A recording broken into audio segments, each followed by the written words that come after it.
I guess we'll start the story since I'm not sure we don't have any more wishes.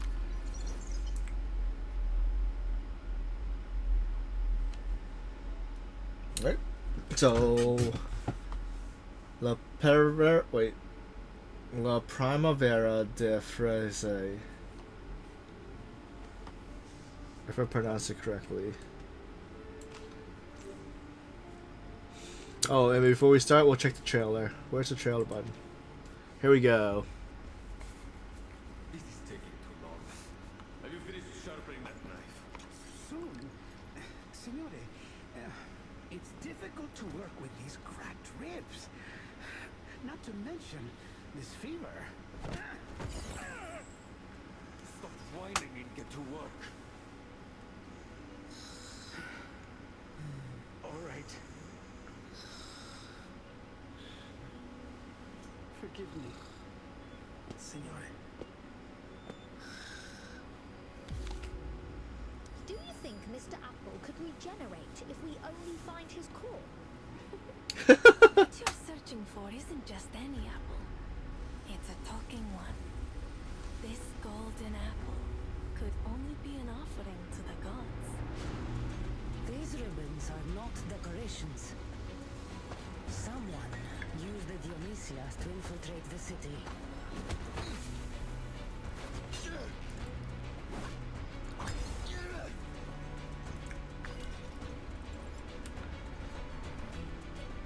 I know this armor. Unbelievable. The key to the secret chamber. Find it at all costs. Quiet. Stay close. Stick to the shadows.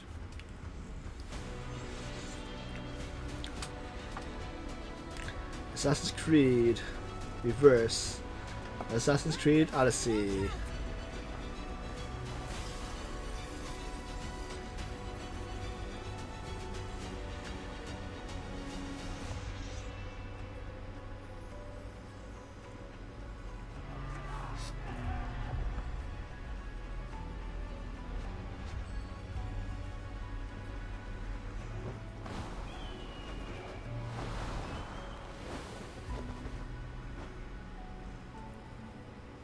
You can't bring peace through destruction, Alexios.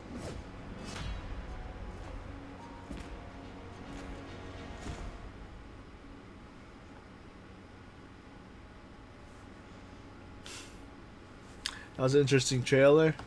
So how did Apple get in the mess, or into that mess? And was that Da Vinci?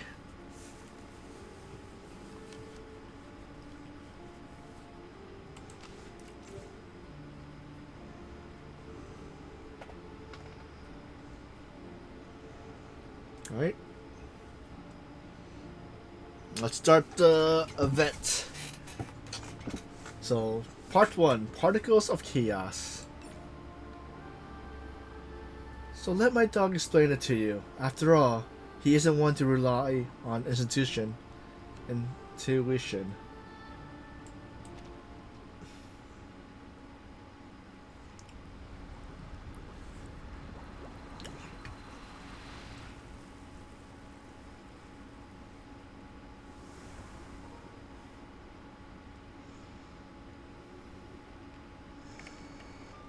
Laboratory environment initiated.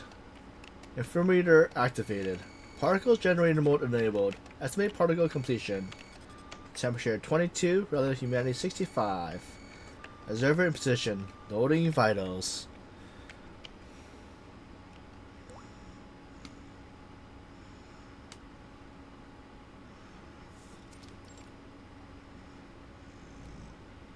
It started to rain. Oh my. We nearly walked into the rain without any protection. The observer instruction book should have told us to bring our equilibrium umbrella. No need for excess perspiration. The rain you're seeing is completely dissimilar to the storm. Just a byproduct generated by this device, the Huygens Fresnel Interferometer. It was built to observe the interaction between particular entities and chaotic systems. So this device about our heads is an interferometer. Also, does each of the users get them? That's how they got into that world, maybe. So I know once in Assassin's Creed where they go in and I guess they live on as one of their ancestors or one of the characters. That's right. We'll be utilizing it during our experiment that, to jog your memory, you volunteered for. Thanks for that, by the way. Apple volunteered? Or did Virgin and Miss them? Regulus and Miss Sotheby already went in ahead of you. Oh. You'll probably find them in the world you're going to. Now, prepare for an enthralling adventure. How many did he make? The two lab rats don't match the experimental enthusiasm. The instruction book says this machine sends our minds to other worlds, and the destinations are particular to a time and place. Do I have that right? Wow, you actually did your homework for once. Yep, it's true. These particular sorts of places have many names. Quantum superposition, simulated worlds, space-time bubbles. Call it whatever you like. I kind of like the name Stage in the Rain. Stage in rain. Stage in the rain sounds lovely. This apple can't wait to visit a new world. Now, how do we begin? Are there any experimental procedures we must go through? Let me guess.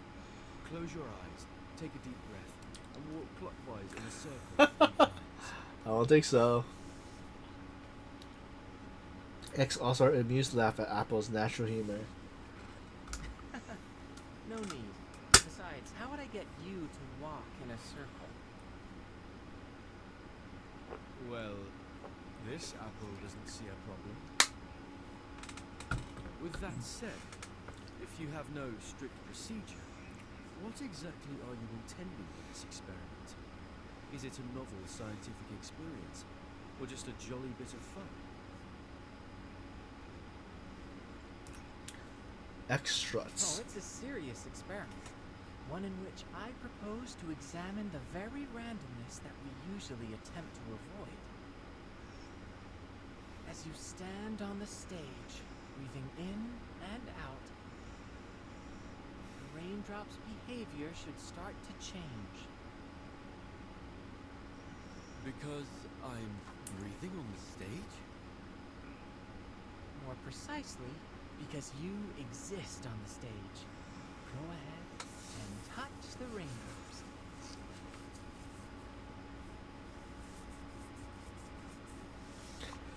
Apple taps on one of the raindrops then hangs in the air as if it's a miniature heart. The raindrops are chaotic at first, but the pattern emerges as they bounce and spin before the red fruit, giving off a soft glow. On the surface, they could be mistaken for any raindrop, yet ancient secrets hide within their apparent randomness. See? You're so much more than an external spectator. You were able to affect the system. Your actions, including your observations, no matter how inconsequential they may seem, can lead the system to produce unequivocally varied results. Alright, now... Numbers pop up on the screen at a blinding pace. X widens his eyes to keep track. Loading complete, subjects in position. Great. See you later. Have fun.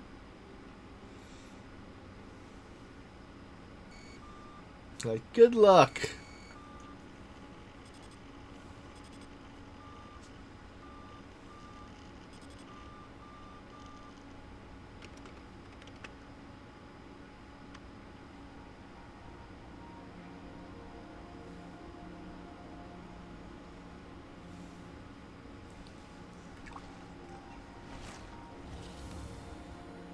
Nothing is true. Everything is permitted.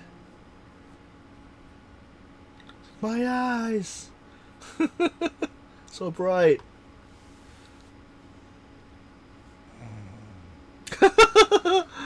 Apple fell asleep. What?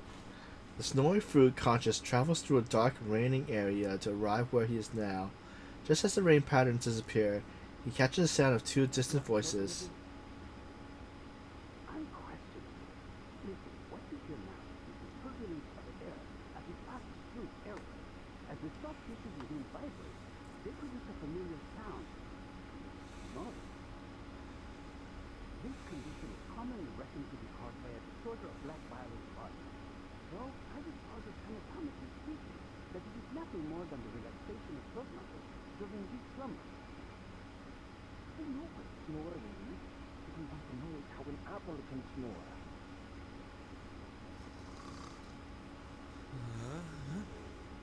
Apple?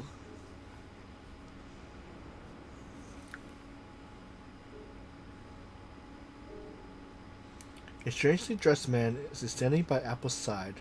Surrounded by a group of soldiers, the walk their form has blocked all the exits. With curiosity and caution in their eyes, the man and the soldiers stare at the helpless fruit. Good day, gentlemen. I believe I owe you thanks for this generous hospitality, unusual as it may be. Did you hear that? It appears to have spoken. If that's so, then no wonder it can snore. Enough. Speaking, snoring, it doesn't matter. We didn't hire you to lecture us on medicine. Hire, you say? That's an odd way of putting it. After you cracked my ribs and hauled me here from Milan. I think some might instead call that kidnapping. I think I've got a fever. Stop whining. We barely bruised you. It was probably just the bumpy roads on the way to Firenze. Firenze? Am I in Italy? Gentlemen, may I ask where I am and who you are? You're the most curious apple I've ever known. Of course, we're in the great city of Firenze, Peninsula Italiana. These gentlemen you refer to here are known as the Templars. As for me, I am Leonardo da Vinci. Though please, call me Leonardo. Wait, Leonardo?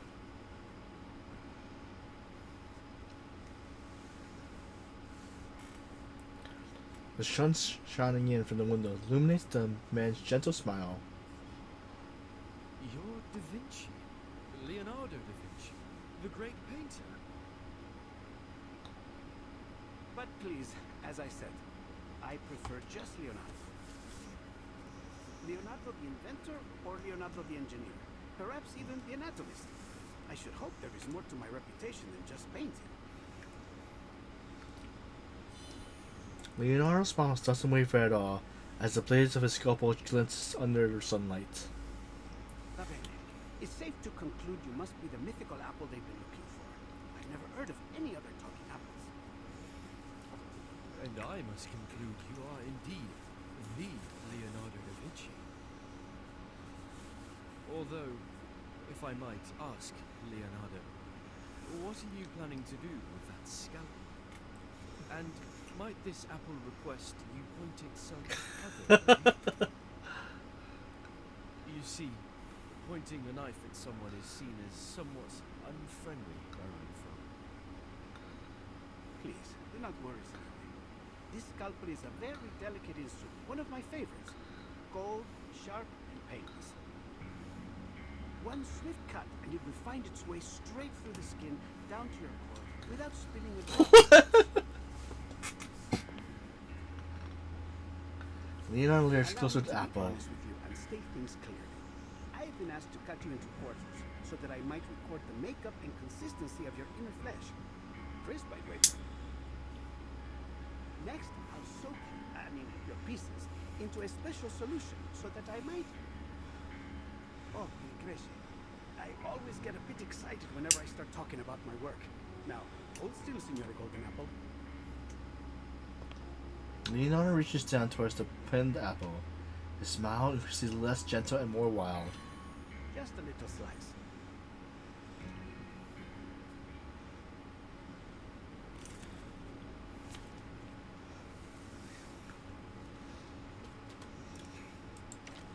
see, star teams. Do we have any new characters we can put in? I think we're leveling up Caprina.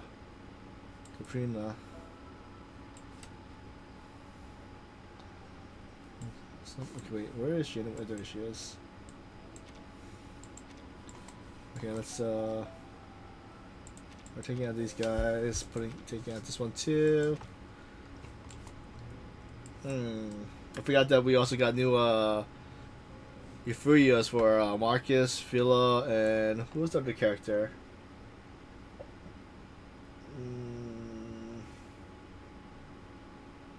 Marcus, Phila. Yeah, I don't remember. Okay.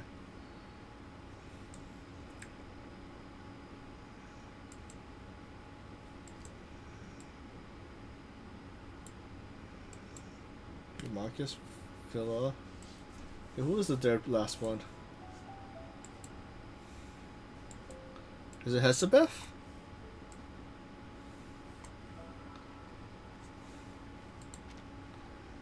Alright, where's let's see, Lucy.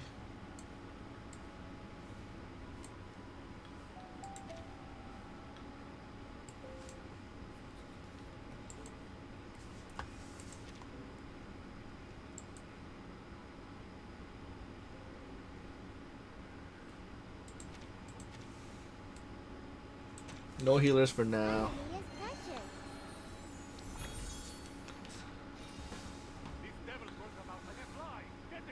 Wait, what is this? Well, not detected. Any attacks against enemies can trigger assassination. Okay, so medium detection. Enemy detection levels goes up every round, taking less damage, and high detection. Enemies with shield cannot trigger assassination. You can break their shields to reset their detections back level to 0. The devil twirls about like a fly. Get it. Of course I do. This apple won't go down without a fight. You're overreacting, Senor Apple. I was only kidding. Your jokes seem rather lethal to me. En todos más allá. Oh. A cloud of liquor amidst the flowers. En la acumulación de laberintos. Suéltalo todo una vez más.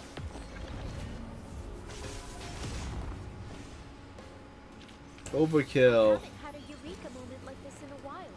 The poem I just wrote is amazing.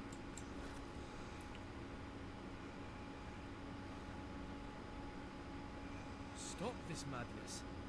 I'll have you know what you're about to do is a severe violation of the Geneva Convention.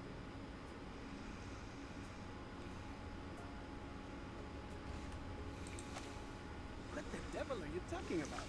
I'm growing more and more curious about you.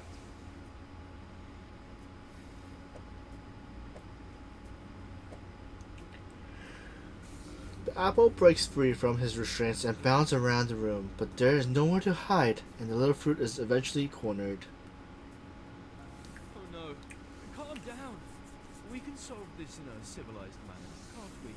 Like proper gentlemen. There is no need for propriety when dealing with witchcraft. Ever created you. Now, if you want to save yourself some pain, I suggest you stop. I feel like I'm in a nightmare. What in the world could you want with this apple for? I can answer that. These gentlemen believe you to be the key to a room of secret chamber. Of course, to prove their theory, they hired me to figure out just what it is that you are. Leonardo bends down low, as if he's about to pick him up, but instead he leans close and whispers, Hurt you. Just cooperate for now. Help is on the way. Help? Before Apple can say more, Leonardo straightens up and shakes his head. Oh, I do apologize, gentlemen. But I think there might have been a misunderstanding. You expect us to believe that? An emotionless voice comes from the corner, followed by a towering man in armor. Perhaps you've forgotten. Months ago, a A golden apple was found floating in the Arno by a fisherman. Being a faithful man, he brought it to the church. And there something strange happened. Strange? What are you talking about? I'm only an apple. Templar Commander raises his chin at Leonardo. You demonstrate for our guest. Leonardo puts on a long face. I've already demonstrated it a dozen times. The towering man raises his hands on a sword at his waist, tilting it forward with intent. But of course, I would be glad to demonstrate once more, Senor. Whoa. Please, be careful. Leonardo picks up an apple and paces the room, trying to figure out the right angle beneath the sunlight. The soldiers are leaning against the wall, enjoying a reprieve from the heat outside. As soon as Leonardo raises the apple, however, they all stand straight and stares at him. Found it. The perfect angle. Leonardo walks to the restaurant, looking at the bird faces of figures still on Who it. are they? Persona's gonna shoot now. Their identity is plainly a mystery to everyone in the room.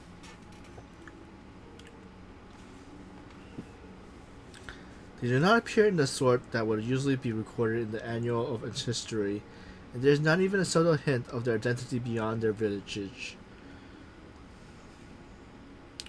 Nothing that might indicate the artist's intent of depicting them, nor the choosing of paint whether they can only be about sorrow. Is that all? According to this apple's experience, you should only need to cast an incantation to reveal the details. Call it magic, miracle, or trick as you like. All that I can see is a mystery that must be unraveled. Now wait. What for? For the perfect ray of light. When half the sun sinks in below the horizon, a pillar beam of light travels through the golden apple, turning into warm light spots. As the light reaches the fresco, the bird faces are suddenly illuminated, and the miracles is recreated. Blimey, what's going on? It is beyond me to explain what I am seeing here. I've examined both the wall and your skin for some time, but found nothing. This may truly be a miracle. Gentlemen, there's a line of letters down there.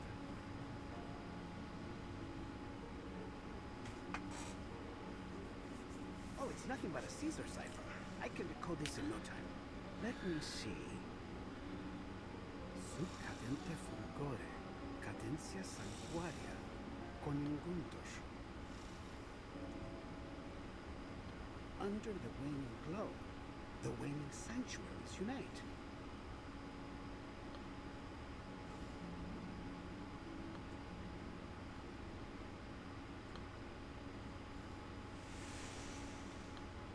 To be continued.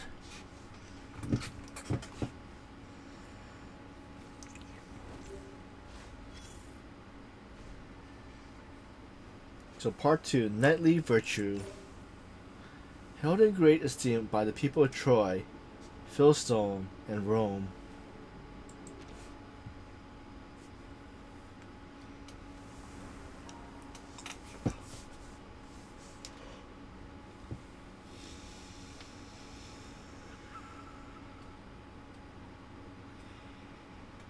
It looks like an apple, shining in red. Magical key is what is ahead. When the sun sets low, the truth will start to follow, Osho. I beg your pardon. What's that song those children are singing about? Buongiorno, signorina. You look a little out of place here. Might I guess you are a traveler like me? Of a sort. Yes, mister. Most excellent. I always enjoy an opportunity to guide a newcomer. Straight to the out-of-place merchant, clears his throat, and begins again. The famed poet once claimed that Firenze was the most beautiful and renowned daughter of Rome. I suppose it is for that reason that many travelers come here, seeking the source of that claim, searching for the lost treasures of a fallen empire.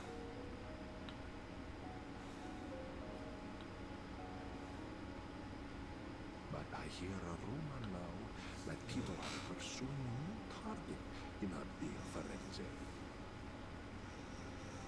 Could you mean this golden apple? It seems like everyone is talking about it. Just so. It seems you know a little bit more about this rumor than you've let on. There are those that say the apple can reveal a miracle when raised before certain frescoes in the city. Since then, dark cloud has gathered over us. For now, there are many here that seek the Complanner's treasures. The Complaners? That's quite the unusual name. Were they singers of some sort? They say they were a heretical cult, one that gathered in the city to sing heretical liturgies at dusk, hence the name. And apparently, they stashed away their relics in a secret chamber, somewhere in the Duomo di Firenze. The book merchant points at the towering dome of the cathedral. The Cathedral of St. Mary of the Flower, but the locals call it the Domo del Forse. She stands in the center of Firenze, like a queen presenting over her kingdom. Apparently, they will go there to perform unspeakable acts of evil, defying the purpose of that beautiful dome.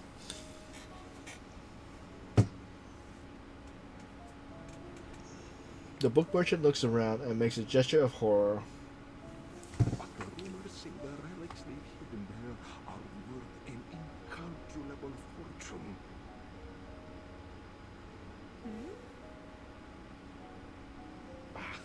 All you need to know is it's worth a lot. Enough, they say, that the one who finds it will be wealthy enough to buy the whole Firenze. Are you serious? You're suggesting there is enough money hidden there to buy a city? That's absurd.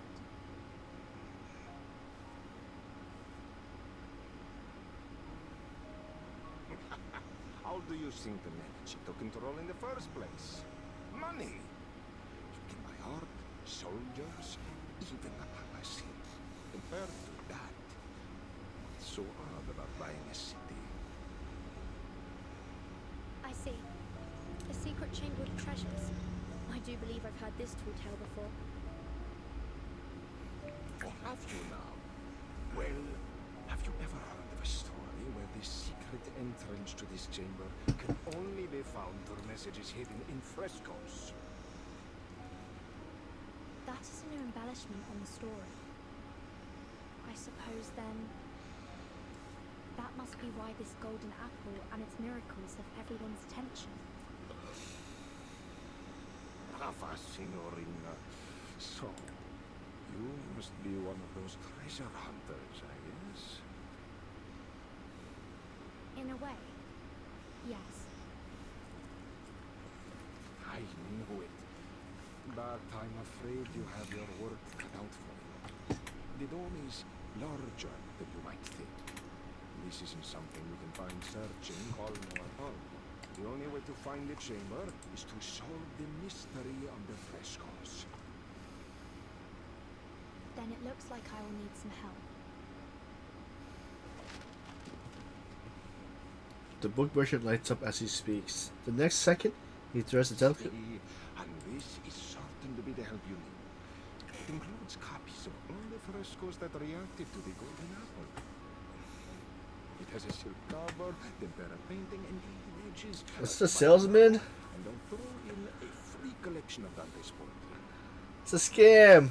Trust me, traveler, with this, you will find the treasures you seek. It's all lies. Hold on. If you've already collected all this information, Why aren't you looking for the treasure? Wealth enough to buy an entire city. I have to wonder why you would pass up that opportunity.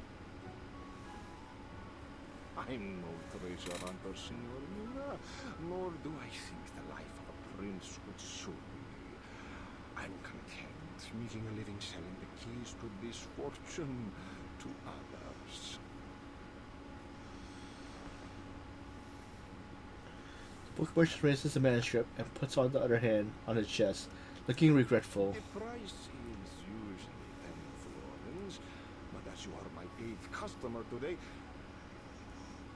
you know, in Firenze, the number 8 is said to bring good luck and eternal hope. That is why the Battistero di San Giovanni and the Duomo di Firenze have octagonal domes. So, for you, 8 florins. No, make that 5. The most detailed and useful manuscript around for just 5 florins. You don't want to miss out. Sorry, but I don't have any money with me. The merchant goes silent, the air between them painfully tense. At last, he slaps the manuscript down on his stall. How could you make it all the way to Firenze without a florin on you? Ridiculous! I've no more time to spend on you, Signorina. Best you get back to your hut. Hold on. I heard that this golden apple could talk, and even fly in the air. It might have something to do with my missing friend. It sounds like I need this manuscript in order to find him. So, is there anything I can do for you? I can handle any issues related to arcane... magic. We could do an exchange. My magical services for your manuscript. She stops herself, waiting for some signal from the man. The merchant offers no trace of sympathy. Not interested. No, go away. You're missing out.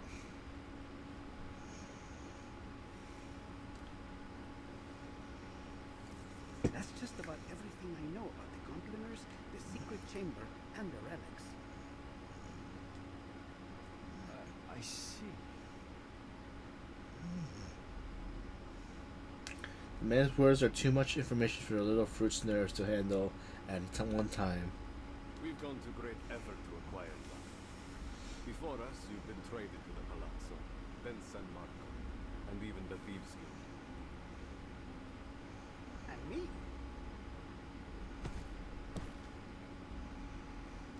The armored man kicks Leonardo roughly, sending him sprawling from the ground into a nearby well.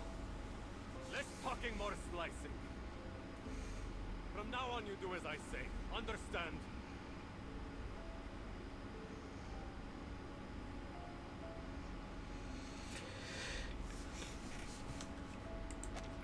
A small trickle of blood steeps from the fresh cut on Leonardo's head, but there's nothing he can do but compose himself with a bitter smile. See, And what about me? Do you ruffians intend to beat this apple into compliance? We don't have to. You're as good as dead out there. Here, we might just keep you alive if you're some use. Not that it matters. You don't have a choice. Sir, incoming!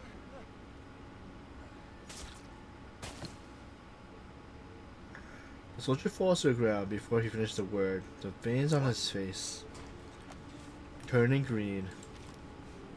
It's poison. Assassins!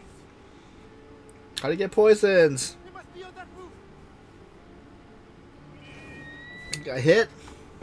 An eagle glides low and just above the cathedrals before letting out a loud screech. Is that an eagle? It's rare to see one in the city, isn't it? Leonardo grabs Apple and runs towards the eagle's shadow. he's here. Our rescuer is here.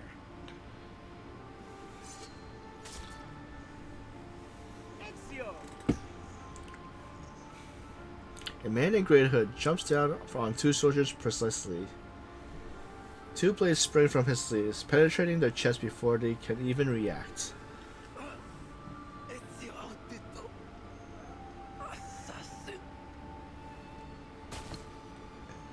Their heart stops before they even fallen. A crimson splash covers the ground near them. The assassins withdraw his blades in the fluid, most casual movement, as if they were done nothing at all. He lowers the head reluctantly as the man drops beside him.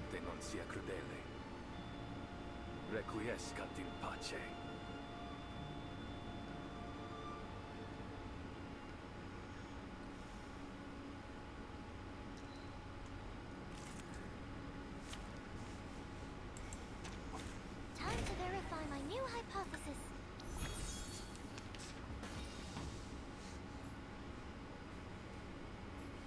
Is that a berry in the liquor? A connection between numbers. Loading. A pot of liquor amidst the give them a warm welcome.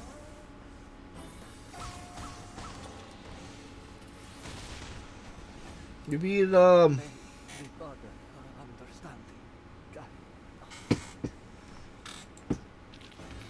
Everything went smoothly.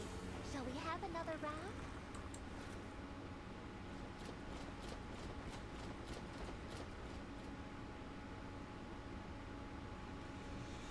more and more soldiers rush in through the gates of the monastery. It seems I underestimated their strength. We need to get out of here straight away. Leonardo points at Apple, who is still trying to figure out what's happening. We should split up, Ezio. Here, take him with you. You know where to find me. Nessun problema, amico. Get in! Get them on! Leonardo! Don't worry. He is an honored guest of the Duke of Milan. They might chase him, but they dare not harm him in public. But we are not so lucky. Now let's go. Well, it seems like this apple doesn't have much of a choice. You, at least, seem more polite than my previous captors. Apple climbs onto the assassin's shoulder. Enzo ends a sprint before effortlessly crawling up the nearby roof.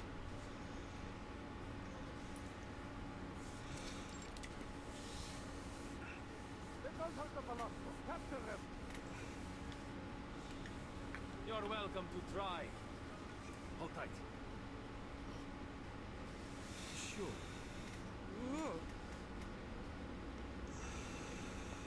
The assassins navigate the Florentine roof with such much ease as a fish through water.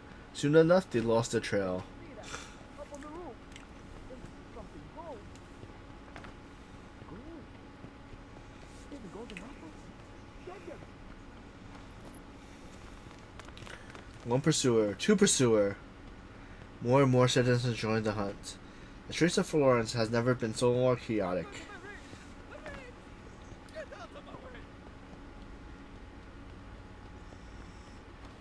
Goodness me. I've never felt so popular. This must be what the captain feels like. Pardon me, but would you mind speeding up a little? I'm beginning to feel a little like a turkey on Christmas Eve. Turkey?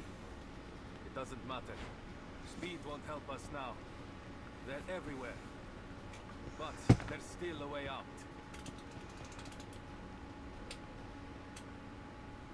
Enzo casts his eyes up on the top of the tower, We go. the Palazzo.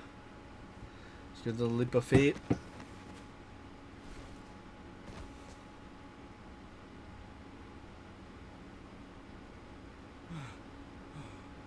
I think we're safe now.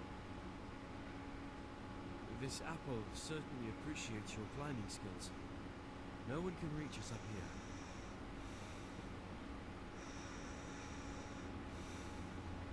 Don't be too confident of that. The Templars have learned to climb after so many years chasing us. They can show up on the roof at any time. I see.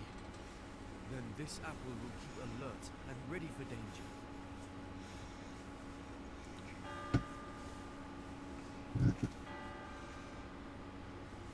The sun hangs low in the sky, slowly sinking in the breaks of the evening glow. Scarlet clouds and golden sunlight blends into one on the horizon, splitting into every tile and brick in the ancient city. Beneath Enzo's feet, countless rooftops form a red terracotta expand. He looks down in silence, feeling like a bird's gone astray. Wow.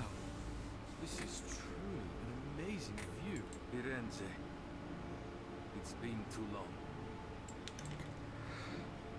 Not far away, the cathedral stands tall and solemn, her towering form blurred by the golden ray sun of the setting sky, yet no less majestic. And with the sunset, her shadow extends until it's covered nearly half of the city. That must be the cathedral. Is it really where the relics are hidden? See, I believe so. I've spent some time searching. I've even explored its catacombs. But I haven't any idea where it might be.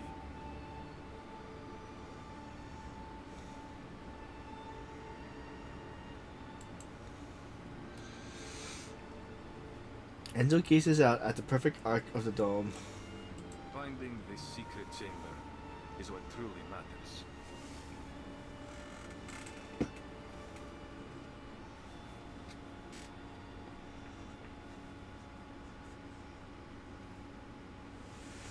To be continued. Let me check when the next ad is popping up.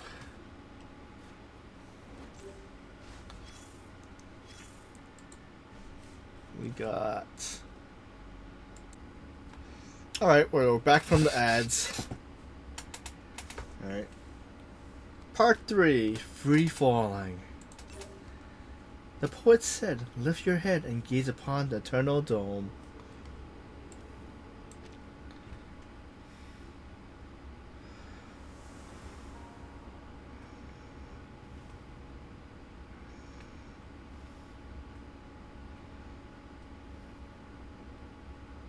Oh, I nearly forgot to introduce myself. My name is Apple. I owe you my thanks, sir. Ezio Auditore. But just Ezio is fine. Of course, Ezio. This apple is something of a visitor from far away.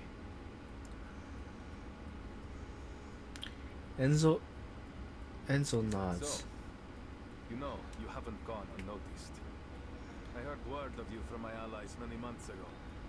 They've been tracking you for some time. I was being followed. Blimey.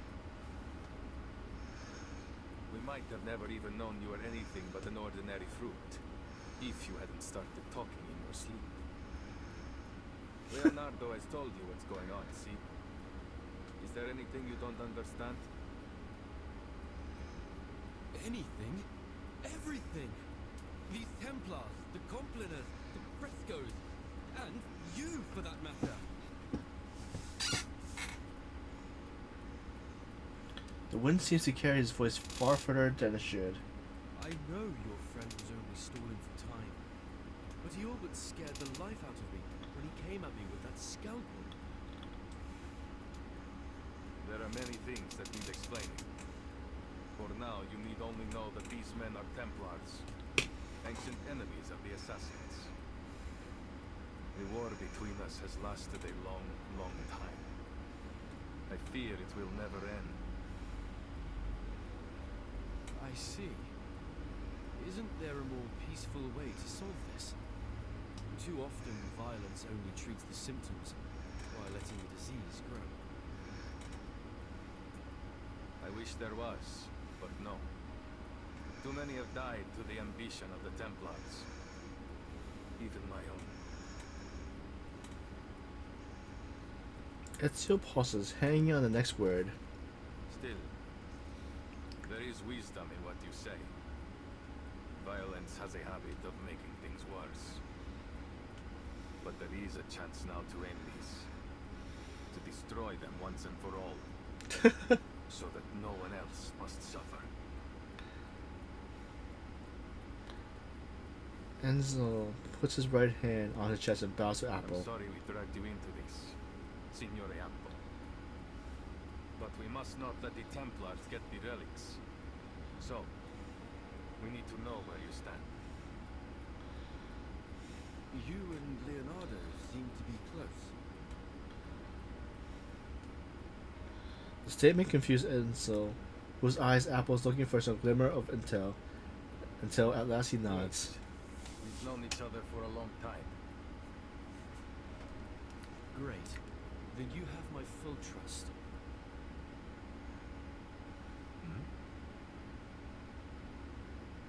Apple clears his throat. I am certain that Leonardo is a good person. If the history books, I mean, my intuition is anything to go by.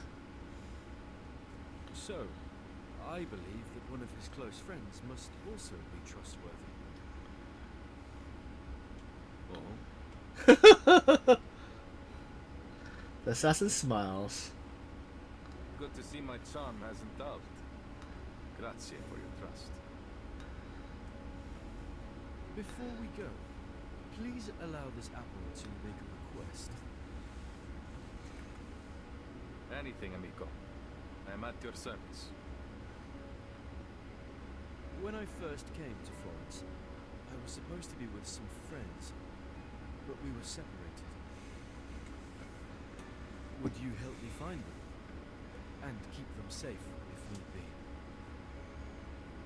Given the circumstances, I worry this city may become quite dangerous for them. Nessun problema. Then I must repay your grazie, sir. If we succeed here, then there is nothing I could do that will ever compare to what the world will owe you. This apple is only too happy to help. He's shining! I'm certain the captain would be jealous if she found out I was so sought after. But this apple enjoys a little attention too sometimes. Everyone has their moment in the sun. When the time comes, even the least of us can change the course of history. He holds out his hands. So then we are agreed. Uniamo le forze. The evening will witness an agreement between the apple and the assassin. Naturalmente. Leonardo will be waiting for us at his workshop. Are you ready? Ready for what? Our visit? Oh, by Jove. Perhaps I should prepare a gift first. Enzo walks to the edge of the scaffolding with purpose. He crouches, looking down at the busy streets beneath the perch. In that moment, he looks almost like an eagle, searching for prey. Now, are you ready to jump? From here? Down there?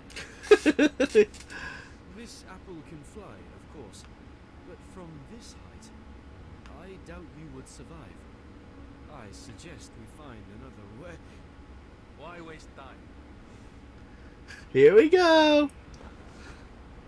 The wind blows past their ears. The assassin grabs the golden apple and leaps into the air with all the confidence of an eagle taking flight. What? Is it a haystack or somewhere else? So, yep, the air reeks of straw and soil. They land in precision in a cart full of hay. Apple experienced some anoxia during our fall. I'm so dizzy. Shh. Quiet. Don't give our hiding spot away.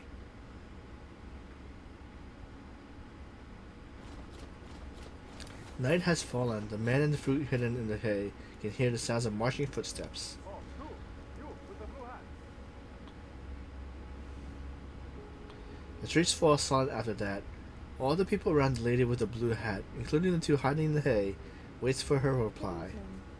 Gentlemen, is there something wrong? What? That voice. Ha! I have a good feeling about this. The encounter just beyond their hay-strewn lair continues. I have never seen someone dressed like you before. Where are you from? What are you doing in Firenze? I'm a visitor to Florence. Here's my identification. The soldier waves his hand impatiently. It doesn't matter. Tell me. Seen a man in a grey hood outside.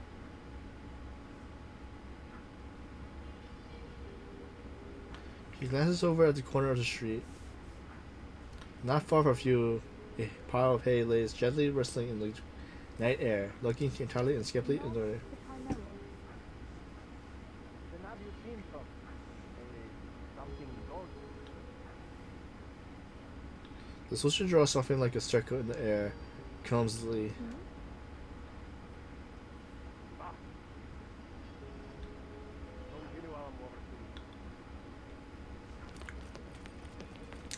The clank of metal echoes around and fades away as lively sounds of night returns. After a while, a voice rings out softly from outside their hiding place. You were right in there.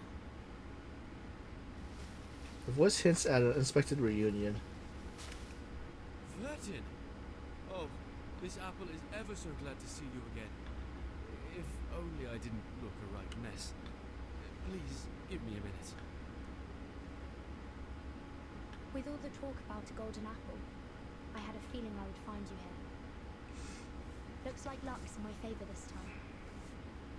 But how did you get in here? Did you jump from that tower? It's a long story. Buonasera, signor. You have my thanks for your assistance. Is she one of the friends you talked about, Apple? That's right. This is Vertin, a most trustworthy friend and companion. I appreciate the compliment, Mr. Apple. And who is this gentleman?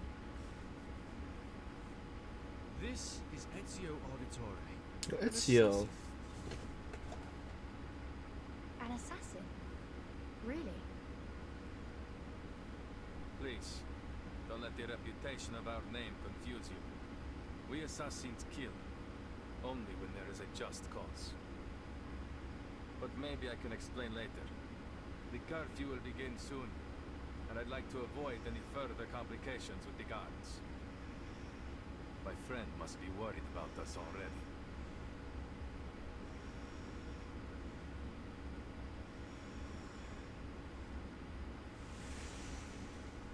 To be continued.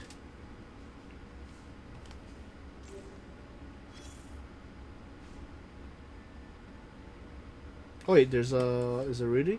Wait a sec. Have I been missing it when I did the things? Let's see, 1. Alright, so there's no golden thing. 2.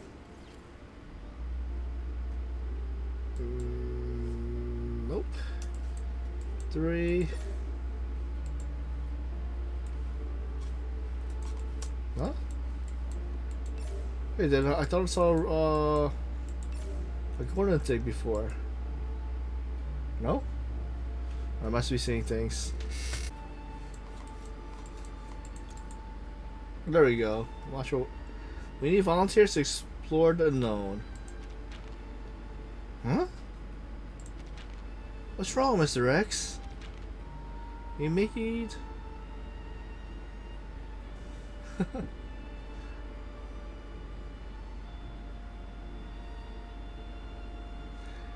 Where were you kidding at? Was it work? We made a mistake in the experiment. One of the observers has gone on a different time track than the others. That sounds horrible. Will it cause any danger? Well, if you see the observer as marbles rolling in a run race, this one is setting off from a much further place. But still, it reaches the same destination as others in the end. So, the situation is still under control. No need to worry about its influence on reality. It's just that she'll have to spend years living alone before the others arrive. Is there anything we can do for her? This is not part of the plan, after all. We have an emergency to deal with before that. Observer number 4's data is corrupt, but he's still connected to the stage. Going straight is like a good trip compared to this. Number 4, is that Mr. Apple?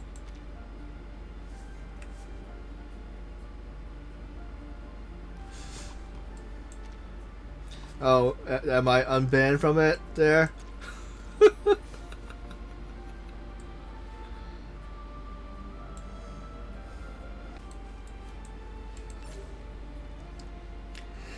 Part 4, The Dark of the Arno. A tree that bears sweet and sour pears can never produce sweet figs.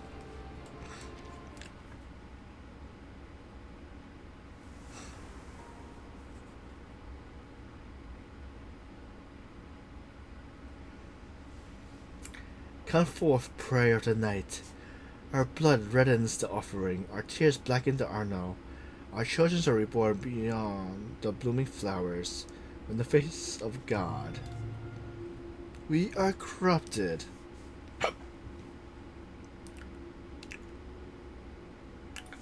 Is this a workshop? Oh, it is workshop. Okay. Oh, is it Leonardo's workshop? Dim candlelights flicker over errand books and draft papers, casting shadows on the wall.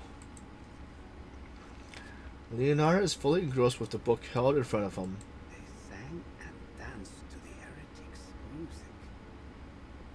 Then they cut their wrists to shed blood, mixed it with air and soil, and painted the mixture on the wall.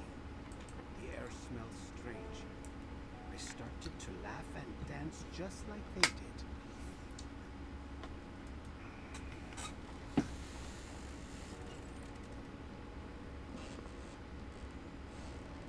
The doors cracked, followed by the sound of heels stepping on the old wooden floors. Despite the noise, the man doesn't stir from his book. Blood on the wall, reborn from the ashes. Blood on the wall, reborn from the tears. Blood on the wall, reborn from the flesh.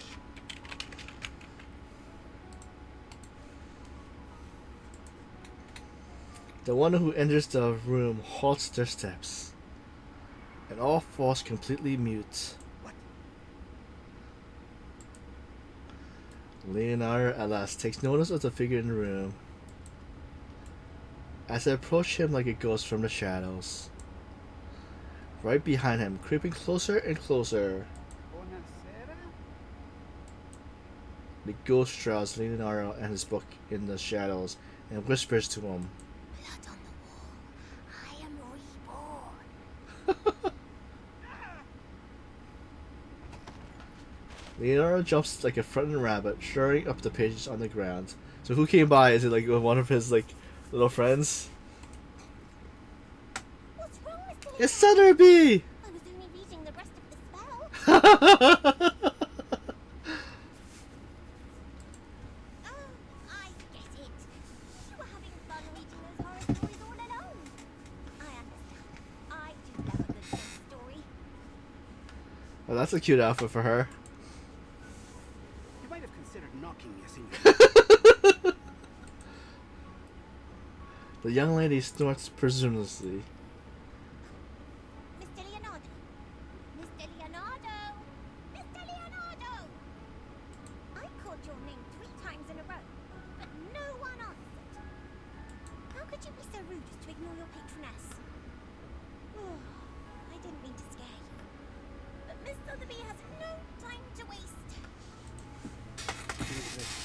I've been entranced in the words. It's a record of the Comptoners' ritual. The author claims to have been part of it and escaped alive. The ones you've mentioned before. That nasty group of gremlins that used to meet in the cathedral in secret.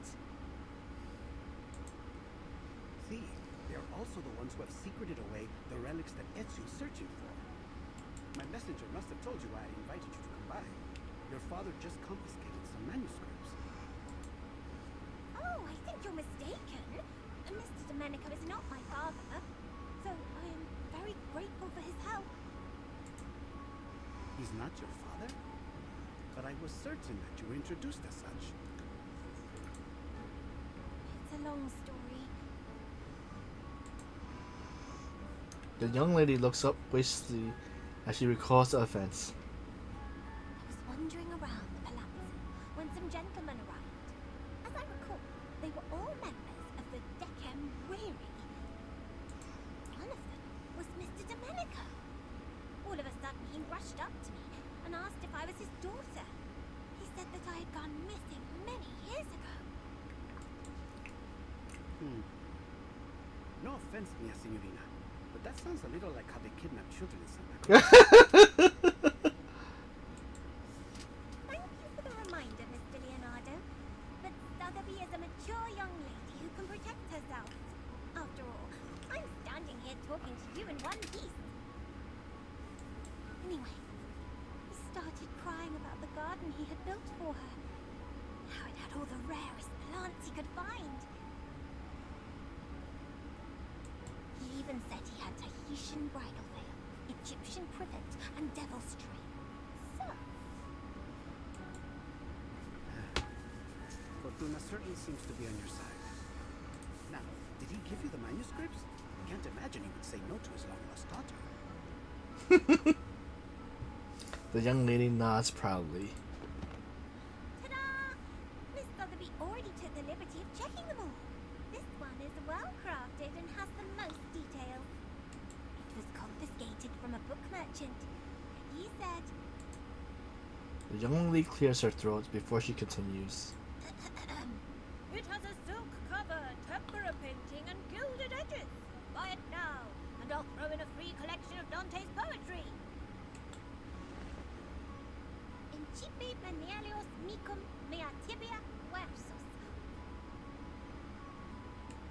How was that? Miss Sotheby has been practicing her Latin. Brava! Your father would be moved to tears if he heard that.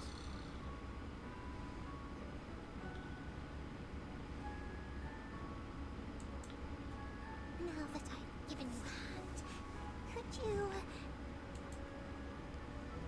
The young lady is struck by an uncharacteristic shyness. Don't tell me you want to join.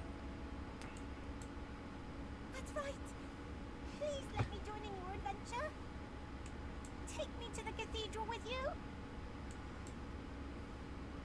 The young lady seems to almost float with anticipation. Mi ringrazio, Mia Signorina, but this is not the sort of adventure suitable for a young woman. I barely survived my own encounter with the Templars. Don't presume that they will show you mercy simply because you are a nobleman's daughter. Mia Signorina, I'm sorry, but I could never forgive myself if I let you be hurt. Whatever adventure awaits us at Il Duomo, I do not believe it will be fun. There's no need to worry. Miss Sotheby can protect herself, and more than just that.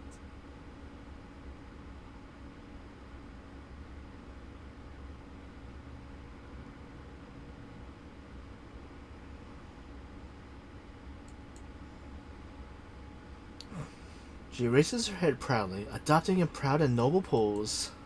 I can make potions, aid in teamwork, research critters, read Latin, give orders, and even fight any villains we may find.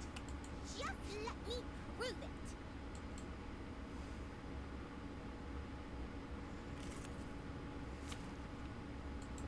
Who said her be versing? Oh. That's cradle. Please forgive me, Miss Narita. This adventure was not made to fight you, but I guess I don't even have a choice. Show yourself, War Machine. It's only a few gears away from completion. The most important gear, to be precise. I'll complete the installation in a few minutes. You have to stay, Mia Senorita. A delicate mechanical device. Sounds like it could use a little sabotage.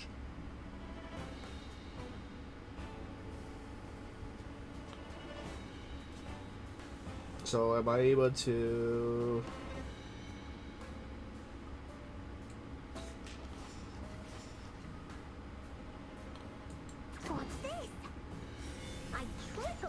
ingredients this time.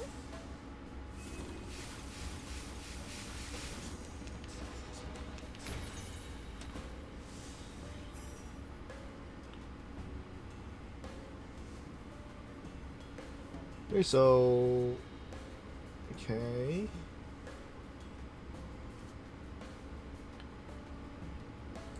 What's that? What's this? Ah, it seems to be mixed up. This should be fine, right?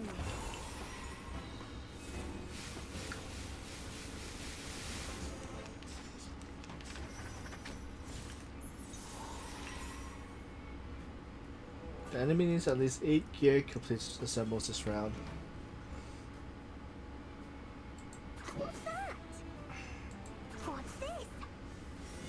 Ah, it seems to be mixed up. This should be fine, right?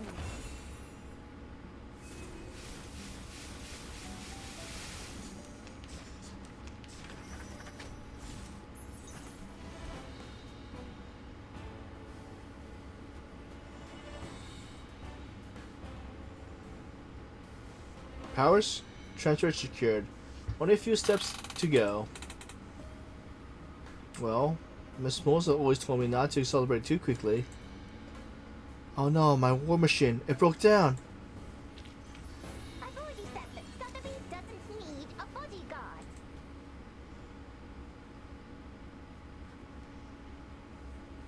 Leonardo may be a man of many talents, but fighting is not one of them, and soon he ends up cornered by the little Arcanus. Hooray! My screaming roots and Popeye slime worked!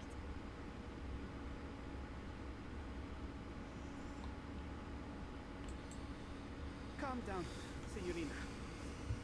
All right. Please, have mercy. You can join us. You've more than proved your ability. Hands on the head, Leonardo rushes towards the door, trying to run away from the little witch. Out. Who could this be? Who did he run into? Is it Regulus? Seems like Oh. I've missed a party. Ezio, Signore Apple. I knew you would get rid of those Templars. Oh, and you've even brought us a new friend. Good evening, Mr. Leonardo. I've heard a lot about you on my way here. That lady behind you. His heel hits the wooden floor again, a green tornado swoosh by Leonardo and charges forward. A heartwarming reunion. The young lady can't stop hugging her friend in a swirling embrace. You're finally here. Have you any idea what I've been through? Miss Sotheby had to attend classes and even study. My teachers were even stricter than Mr. Carson. The anxiety of exploring a new place is all at once driven away. She takes a deep breath to enjoy the moment, taking the pleasant smell of the Tuscan air with odd hints of citrus and an unmistakable smell of goat cheese. I'm so glad I finally found you, Sotheby. We got one person left to find.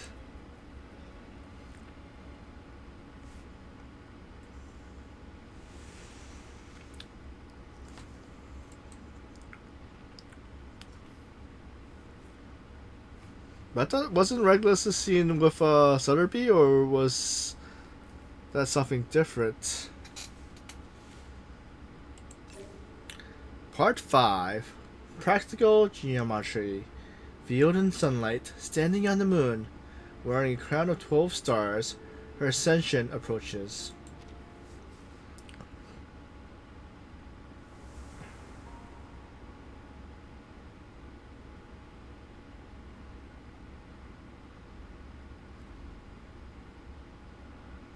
I see.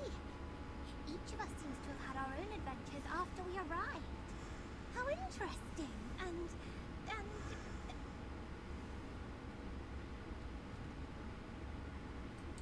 wonderfully fun. So, then we each arrived here in the stage. I mean, in Florence, at different times. How odd. As far as this apple recalls, The instruction book didn't mention anything about that.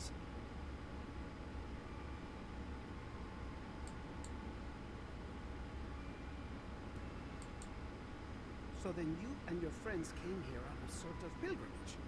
Was it a journey of discovery, or is it simply that you wish to see the beauty of Firenze?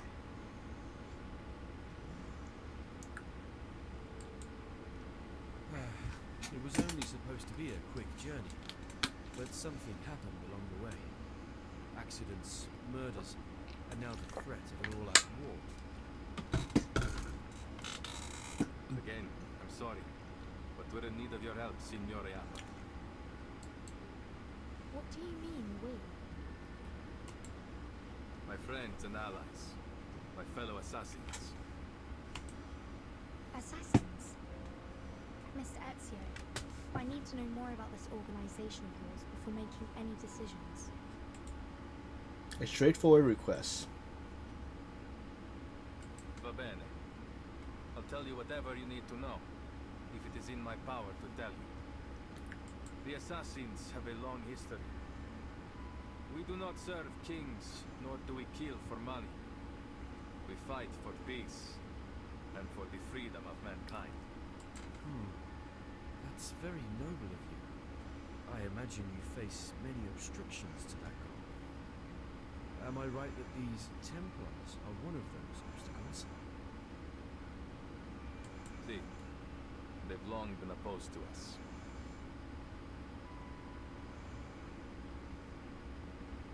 They prefer to impose their vision of order on others. They will stop at nothing until they control the whole world. If order is what they're after, this apple does sympathize with them to some extent. There is no such thing as absolute justice, but we can all do our best to pursue it. No. Nothing of what they do could be called justice. This order they believe in is only a disguise. All they truly desire is control. Their rise to power would be the end of freedom. No one would be spared.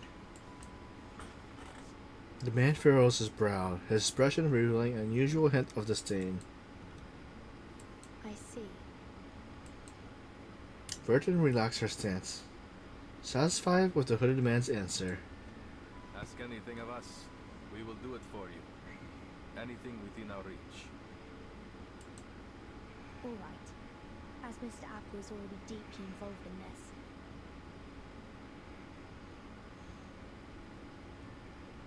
I must admit, I am curious about his change in appearance. Maybe we will find our answer to that in the secret chamber. Grazie, amica. Va bene. Now that we've reached an agreement, allow me to continue studying this manuscript. I've seen this before. Signorina Sotheby only borrowed it for us. We'll have to return it soon, so our time is short. Let's get started and see what clues we can find.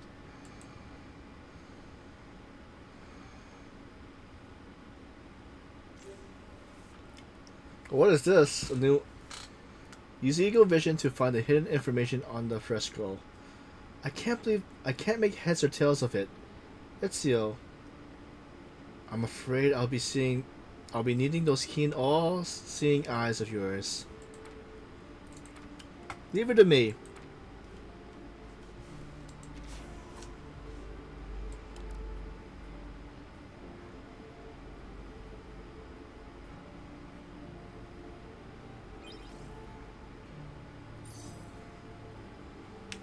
Haven't I seen this symbol somewhere before? It's exactly like those on the first scroll. This is getting interesting. Quick, let's see what's on the next page. Hooray! I can't wait anymore.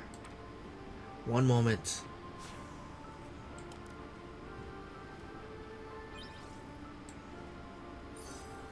Aha! There you are. The strokes and color looks familiar. Now, whose style could this possibly be?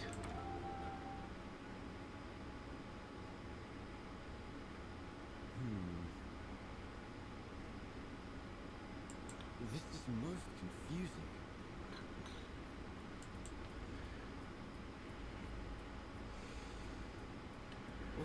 Every fresco has one of these humanoid symbols, each adopting a different pose. I once read something similar in a detective story. Could be a secret code used between close friends to encrypt their conversation, like Typhon and Orthrus. Orthos? You mean this might be an encrypted version of ancient Greek? Grammar doesn't seem to match. Leonardo suddenly turns the page, slamming his finger on the new discovery. Mr. Leonardo, we haven't finished. Do you mind? Uccello. It's Paolo Uccello. The copies cannot recreate every detail of the originals, but still the style makes itself evident. The perspective is perfect, and the geometric figures are so precise that it almost starts to get dull. There is no doubt. This is Paolo Uccello's work.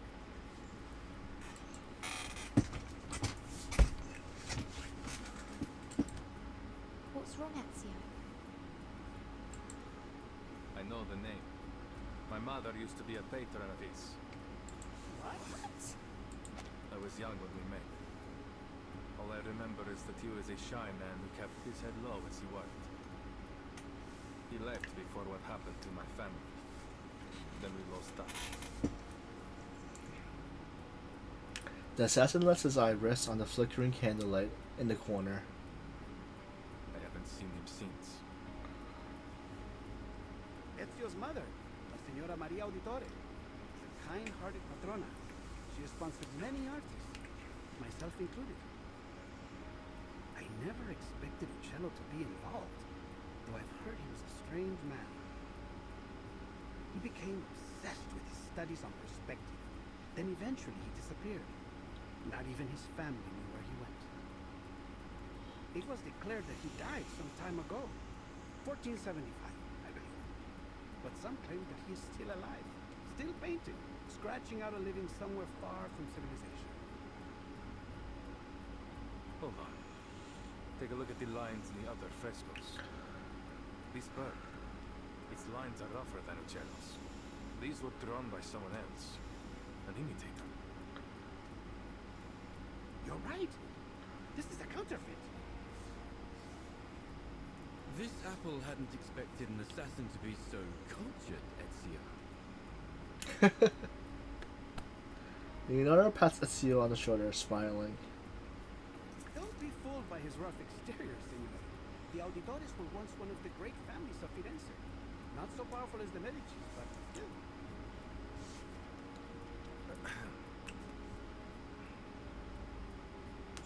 Ezio only responds with a few coughs, indicating the topic should shift. As Leonardo said, my mother has been a patron of many artists, including Uccello. I've seen his work many times on the walls of our home in Monteriggioni. This is... Leonardo jumps up, looking particularly serious. Signore, signori, I believe I may have discovered the location of the hidden chamber. Goodness me! You figured that out before I could even finish the manuscript. Mi rincresce, mia signorina. Once I begin, it is hard to stop the mechanisms of my mind. Leonardo turns out his hair, looking somewhat bashful. It's a copy of the dome's blueprint. I've never seen anything so perfect in its design. The design was inspired by the Pantheon, and Brunelleschi invented a double-layer dome on that basis. What a genius idea! The two shells serve as a buttress to each other, so that the dome could avoid from collapsing, even at this size. Precisely! But see here, the tunnel between the two shells is scarcely wide enough for a man to fit through. That is, except for this space below the ribs. Which means the secret chamber has to be there. Abun, but it's no more than an inference for now. We must visit the Duomo to confirm it for ourselves. Ezio, you're familiar with the structure, aren't you? You've been beneath its catacombs. I am. I have. cathedral will be under careful watch by the Templars. I doubt you can slip in undetected.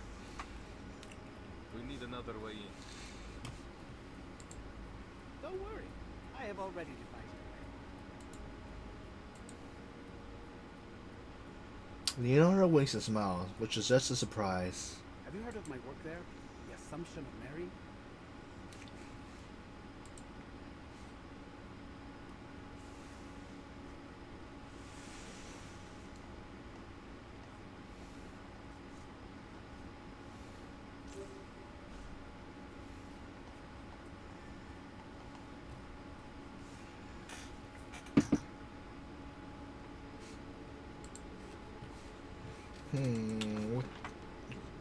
So what goodies do we get? 24. What can we buy? We can buy 2 more wishes.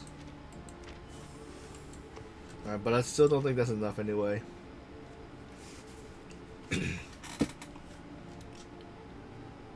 Part 6. Chirps and chatter. Those hinges. They're in need of some refinement.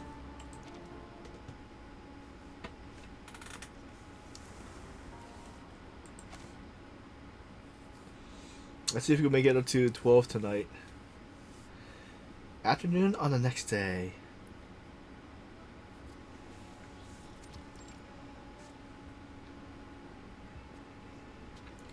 Is that you, Signor Leonardo?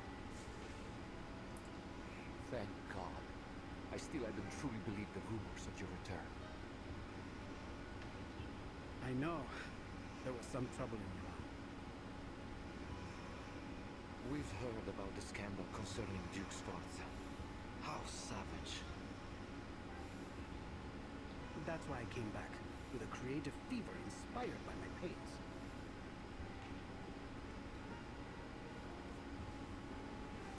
The old priest dressed as a young painter, words shuddered in the air.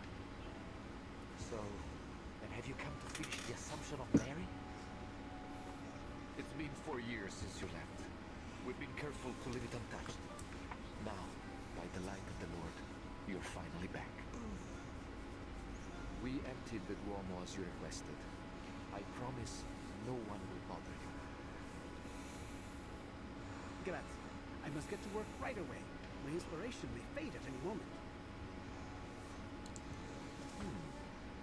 But who are these signorine? Good day, Father. I'm here as Signore Leonardo's apprentice. And, why... I'm here to evaluate his work for my father, of course. Allow me to present Father Alberto, Signorina Sotheby Domenico. She's provided huge support for my art career, so to show my gratitude, I've asked her to model. The Assumption of Mary? The old priest dabs a bead of sweat off his forehead, unconsciously. La Signorina is a bit young, don't you think? And not exactly how I had pictured Mary.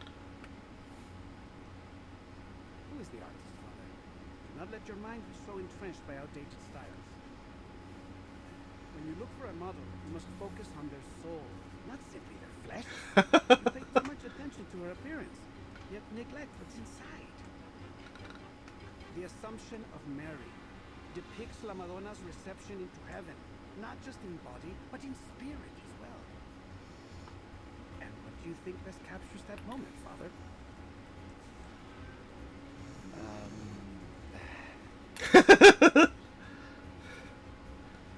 Huh?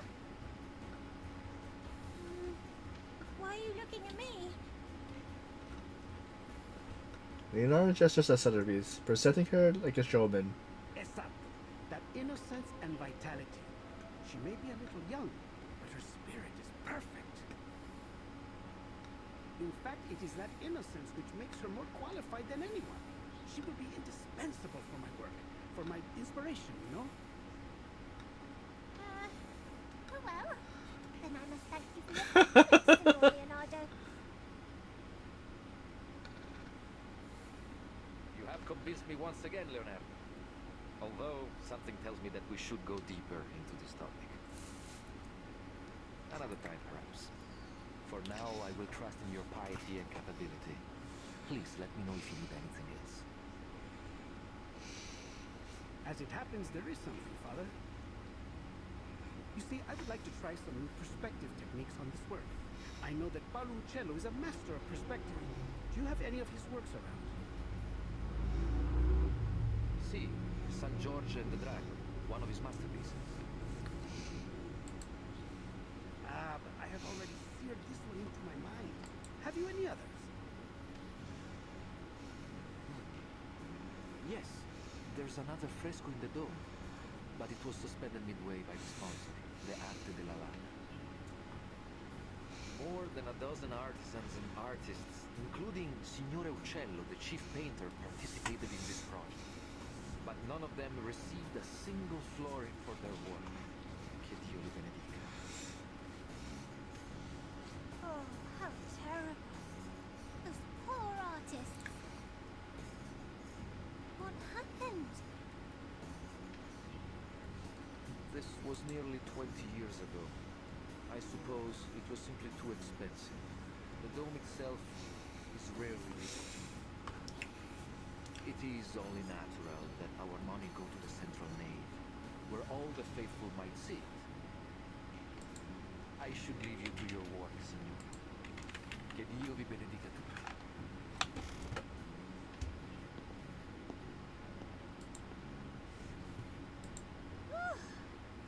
They're finally gone. All right, time to start Operation Florence Typhoon.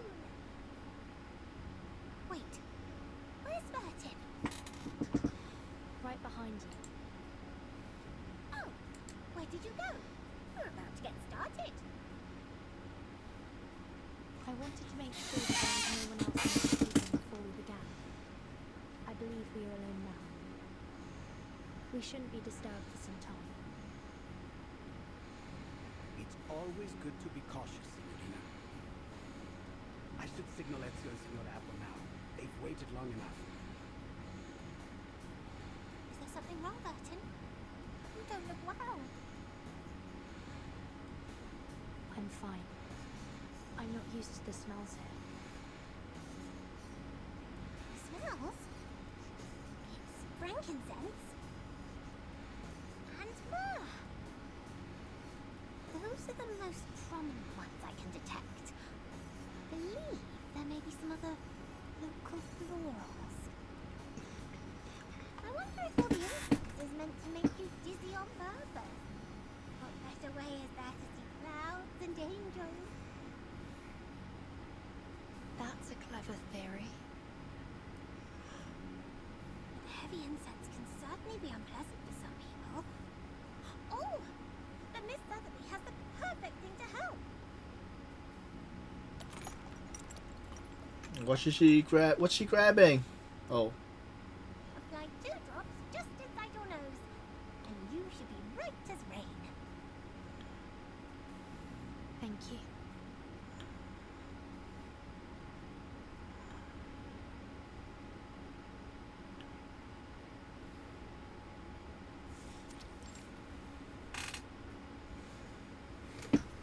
The weather is truly lovely today, isn't it? The golden apple basks closely beneath the tungsten sun.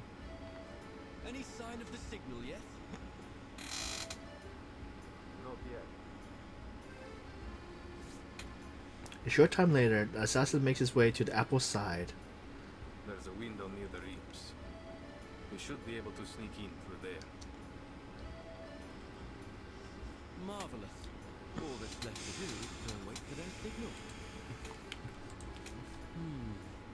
The sun is so warm and gentle right now. Like sipping a cup of fresh-made Cornish tea.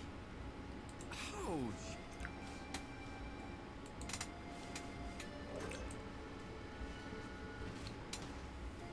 Oh, did Da Vinci make this? Did it think this apple was a fine-looking snack? It has letters on it. It Nava. Let me see. It's mirrored font. One of Leonardo's codes. person to get the true message. Avanti. Action. Oh, I see. Nothing too complex. But what about this bird? Another of his bizarre inventions. It has to hit something to stop. You should be thankful. He's improved it from his last design. It used to fly so fast that it would knock you off your feet. Remarkable. It is an amazing invention. If I were you, I would suggest that he take good care of all his blueprints, so they might be passed down in the future. Ezio smiles. It wouldn't do any good. His genius may well be forgotten since he guards his ideas so jealously. He writes everything in ciphers like this. He would rather see his work burn than have someone else complete it for him. He won't worry about the future until it comes. That's just his way. And what about you, Ezio? The assassin looks down at his own shadow. I am an assassin. We work in the dark to serve the light. I don't want to be remembered. That sounds lonely. Do you mind if I ask something? You've avoided speaking about your family. It sounds like something terrible happened. Are they why you became an assassin?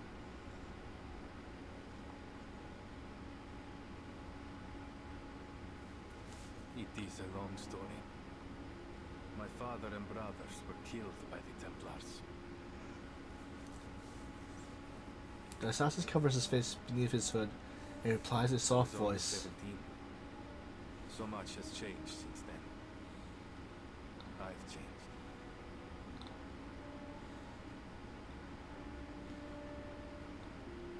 I'm terribly sorry, Ezio. Forgive me. I should never have brought it up. Apple falls silent. For a moment, it seems as if his golden skin loses its shine. It's not your fault. His eyes trace the flight of the eagle in the distance. Then he turns his face, seems as gloomy as midnight. It was 3 in the morning. I placed their bodies on a boat, performed their last rites, and then lit their pyre. I watched as it drifted away down the Arno. The pride of the auditores, yet I couldn't even bury them properly. All I could do was keep my enemies' names in mind. Vieri di Pazzi, Francesco di Pazzi, Uberto Alberti. I took their lives, every last one of them. The wind blows away a painful sigh. I don't think I've told anyone that for a long time. I can't imagine the pain. Not to mention how hard it must have been to overcome it. He shakes his head with a bitter smile. I didn't. You don't overcome that sort of pain. No. I took it in and made it part of myself. I feel it again, raw and new. Every time I draw my blade, it's always there, guiding me from each target to the next. But you said that assassins only kill for a just cause. Isn't that just killing for revenge? Ezio looks out for his own hood with a cold stare. Revenge can be a just cause if it writes injustice. I have to believe that. Footsteps disturbs a nearby tile. Someone's here. Ezio grabs Apple and moves like a shadow behind a nearby chimney. Not long after the two Templars round the edge of the roof. The whole Duomo has been blocked for some honored death. Even Signore Rodrigo ego can't get us in. I didn't know it sunk this low. What are we even on the lookout for? Some kind of apple? Is it related to the relics?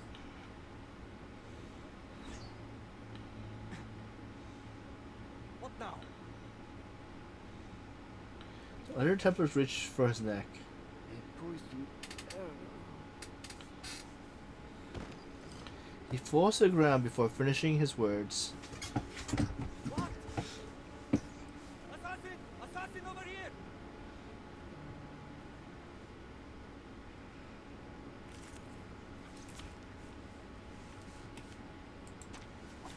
I have all the essentials for writing poetry.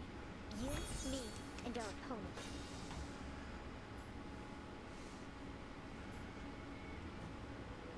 Is that a fairy in the liquor? Charging. Más allá del concepto mundano del tiempo. Time, space, and order. The light that illuminates all.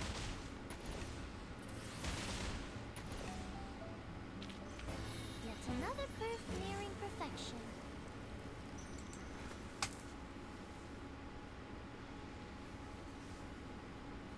That should be the last one. But the Templars will be on high alert. We need to hurry. Si, signore.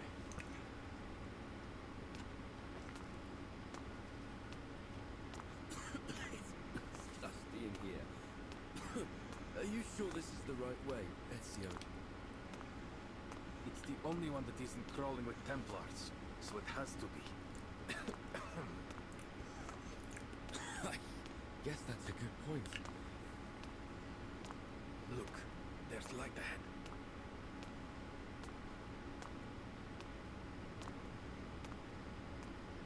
They find a narrow stairway. After moving around the corner, a beam of light illuminates the space through the vents.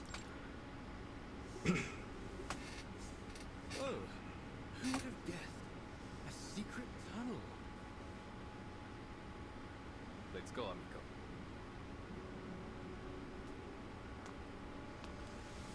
It clears no one has been here for a long time. The brick patterning.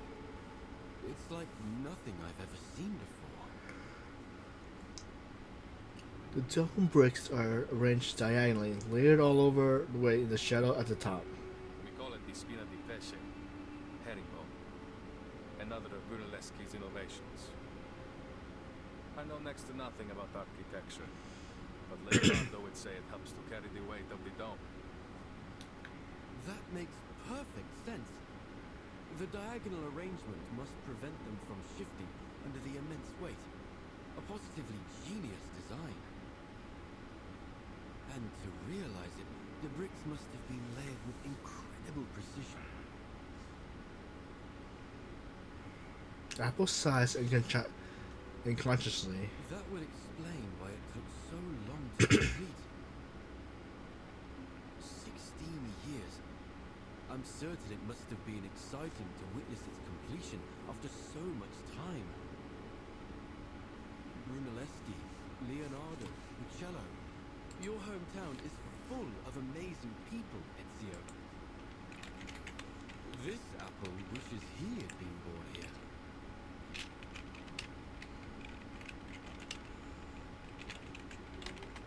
There is no city quite like Firenze. Like a row of steadfast soldiers, the brick extends upward as the assassin climbs the stairs. Like silent observers over the house of history. What's wrong? There's something on the wall.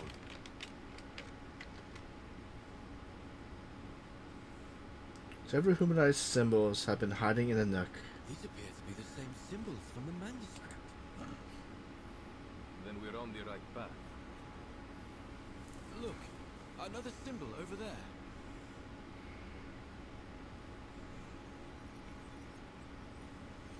One pursuer, two pursuer, three. The symbols appear one after another, as if guiding the way. We must be close. Avanti. He speeds up his pace.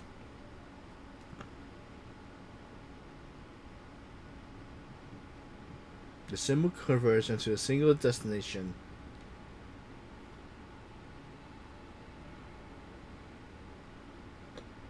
What lies ahead? Answer, not question. Enzo takes a deep breath and walks into the dazzling light.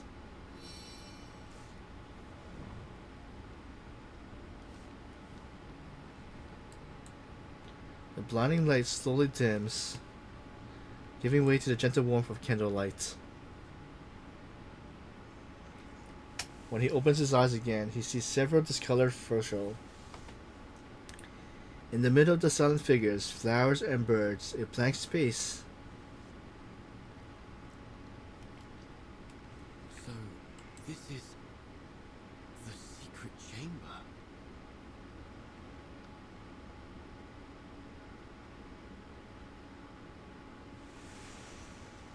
To be continued.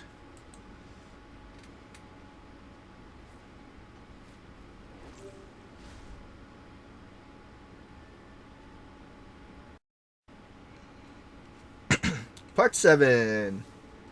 Agnes Dei. A qualified model should be cold, slick, and unmoving like a block of ice.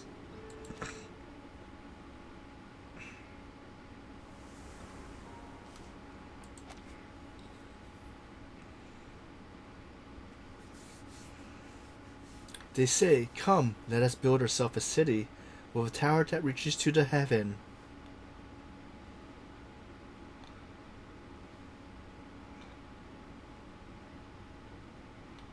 These murals have nearly faded away. Nonetheless, it appears we can rule out a biblical scene, nor does it appear to connect with any significant Greco-Roman mythology. Perhaps there's some metaphor hidden in the narrative of these paintings. And if we can figure it out, we will find our way to the secret chamber. The problem is, there are so many murals. Where do we begin? In most cases, you view a fresco straight ahead and from top to bottom. In this order, they seem to be telling a simple story about a group of people and a peculiar bird. Yep. Simple and straightforward. Except for this part. What part? The broken? Oh. Is that where the bird is, baby? If by a silent agreement, the faded pigment around it all keeps their distance. All the questions seem to center here. Or there. What is the meaning of this?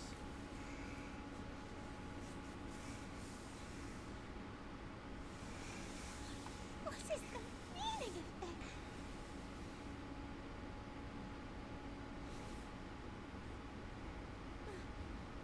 My face! Why have you made it look so horrible? Please don't worry, Sabrina. This is only the first stage of my draft. I must draw out the details in rough so that you won't end up looking like an empty shell. They will help to express how you stand, move around, and exhibit feelings. Really? The Miss Other People still look pretty, right? Once you've finished with all the glamorous colors of those adorable little angels. In a sort of way, yes. Except, of course, that it won't be you. It will be the Virgin Mary. But other than that, you'll have everything you go through, including all the colors and the little angels. Hooray! I hadn't actually thought you'd use the time to paint. Of course. And we must take our work seriously at that. Father Alberto may show up for an inspection at any time. I see. I notice you've used some guidelines in the background. Are you using linear perspective theory? The painter's eyes light up with surprise and delight. I hadn't expected you to know about that. Where we come from, mastering this fundamental concept is essential for every artist.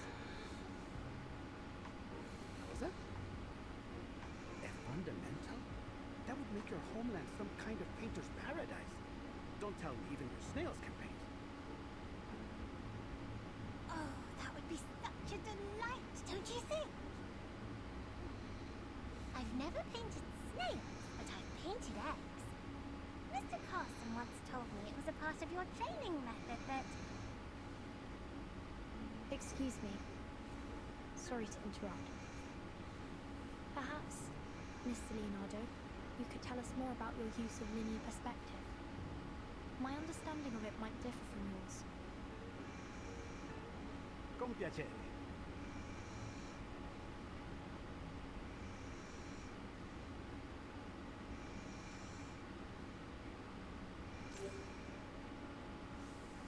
Extend the lines and see what will happen.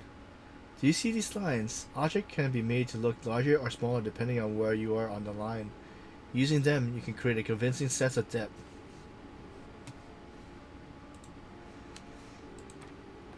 Wow! Now try extending them and see what happens.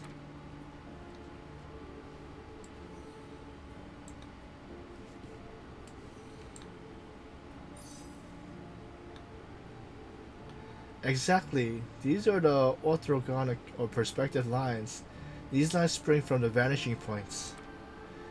There are many other lines on the painting. Try looking for the rest.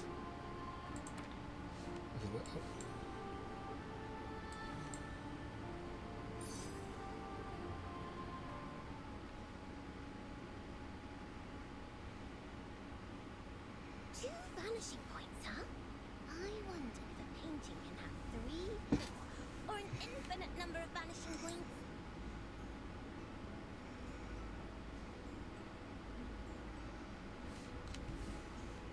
Wait, I guess they would get all tangled and messed up that way.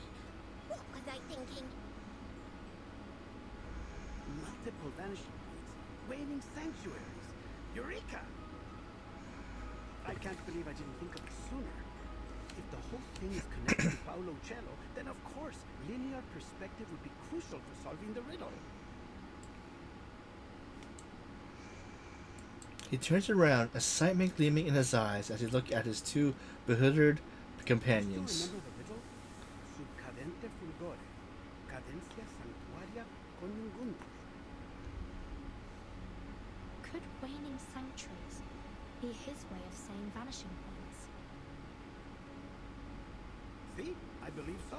Following this logic, then for them to unite must refer to the intersection of the lines extending from the vanishing points, and the waning glow naturally must refer to the setting sun. He raises a brush, pointing towards the window. In other words, we need to find the intersection of the vanishing points before the sun sets. But the riddle didn't specify which painting, did it? It must be a fresco right outside the secret chamber. Rumors say the secret chamber switch is hidden within a mysterious fresco. A fresco often consists of multiple sections. If all of them employ linear perspective, Then there will be a lot of vanishing points to follow.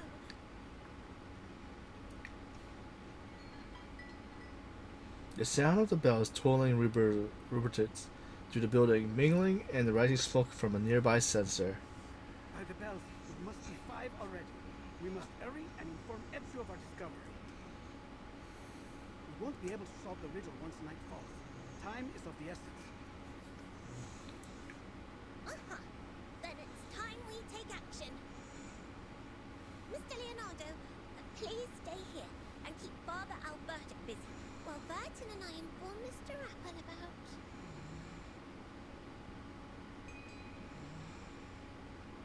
The fog from the censer thickens. Where have these clouds come from?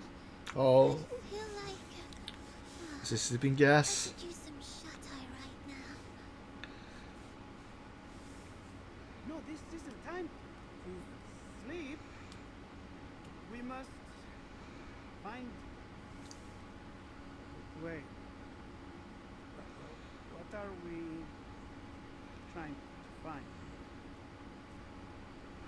You see, Cover your nose. Hurry. They had sleeping gas back then. The two leans on each other, but soon collapse to the floor together. Sotheby, Leonardo.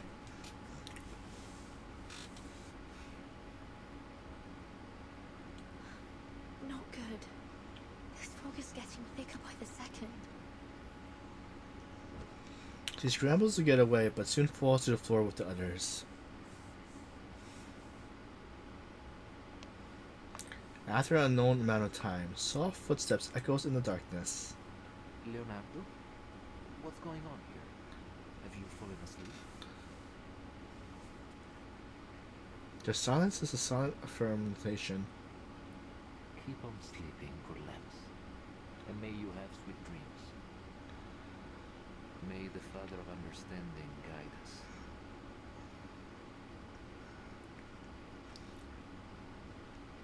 So he's a bad guy?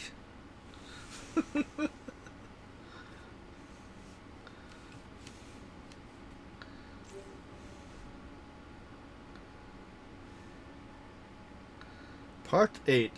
Bestiary. Birds never talk much. They only sing of spring, of tears about to fall, and of poetry.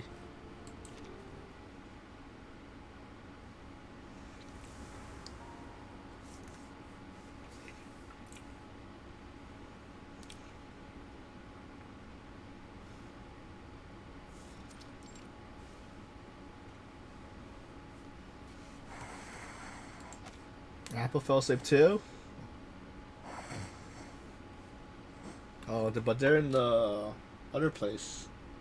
They're in the dome. Who? Where? Oh, sorry. I hadn't meant to drift asleep. It's just that so much has happened over the past few days. Wait, so for the mirrors, are we looking for the vanishing points? The assassin's attention is fixed instantly on the fresco before him. Perhaps the bird in the fresco represents Uccello himself. Uccello means bird, after all. So then in these paintings, Uccello is a wondrous bird that has many followers. A metaphor. It seems like we're nearly there, but something's still missing. Perhaps I can take a closer look.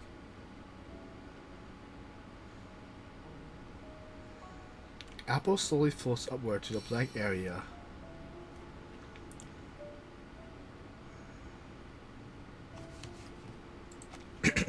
As if in perfect synchronization, a beam of light passes through the stained glass, illuminating Apple and the blank area before him. So let's see.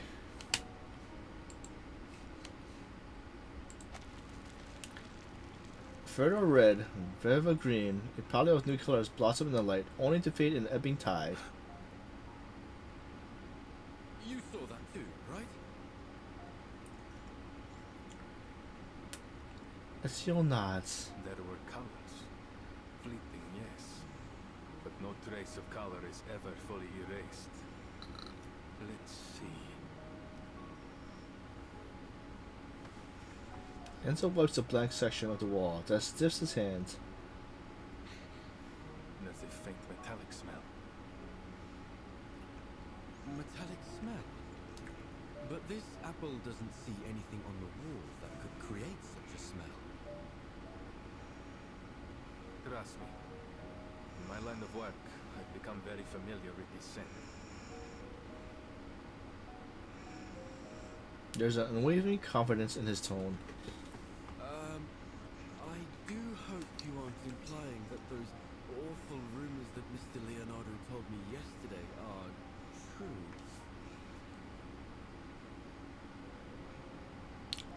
Then they cut their wrists to shed blood, mixed in with hair and soil, and painted the mixture on the wall. No. I refuse to follow this train of thought. It must be something else. Something less gory. Give me a minute.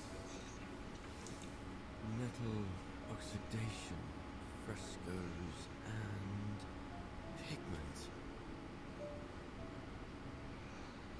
The series of keywords merge and intertwine in his mind until the final piece of puzzle falls into place. Oh, I've got it! Many artists in this era use pigments derived from minerals such as ochre, lapis lazuli, and chromium compounds. When exposed to moisture, they undergo oxidation, which may be the source of this metallic scent. Apple stares at the blank space in front of him. Yes, it all makes sense now. I've cracked the code to this perplexing riddle, and the answer shines brighter than ever before. The deliberate pause, as if waiting thunderous applause from his audience. Per favore. The assassin stifles a laugh and makes a polite bow to as she continues. I can only conclude that the artist used a special pigment that's only visible under specific lighting. Only visible under specific lighting. How? That sounds like sorcery. This isn't sorcery, Amico. It's science. Back in this apple's timeline, I mean homeland, pigments like this are not particularly rare. But why does this phenomenon seem to be receptive to my body? Oh, I see. Apple's golden glow grows even brighter, like a small rising sun. So this apple is no different than a kind of optical filter. But for how long? The light from before faded in an instant. As you might know, sunlight consists of various wavelengths of electromagnetic radiation. Waves of sunlight? I don't get it. Never mind that. Let's assume this pigment is only visible under specific colors of light, say, red light or orange light. At dusk, when the sun is near the horizon, its rays travel through the atmosphere at a steeper angle, which diffuses the blue and ultraviolet light, causing the sunlight to appear more orange and red. A sunset, in other words. Building on this, if we use an optical filter to block out even more blue and ultraviolet wavelengths... You may as well get to the point, Signore Apple, because you've lost me. Apple twirls slightly in midair. With the right amount of red and orange light, the pigment on the wall should become visible. But for how long? The light from before faded in an instant. Well, that's true. Highly limited in duration, and in size too. Nothing like the breathtaking display Leonardo demonstrated in the monastery. It may require a particular angle to achieve the desired effect. However, figuring that out will take some complex mathematical calculations.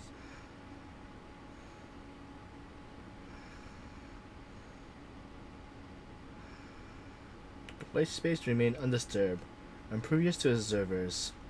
So, this is Uccello's final puzzle, huh? All this has really piqued my curiosity, Ezio. What kind of a man was this Paolo Uccello?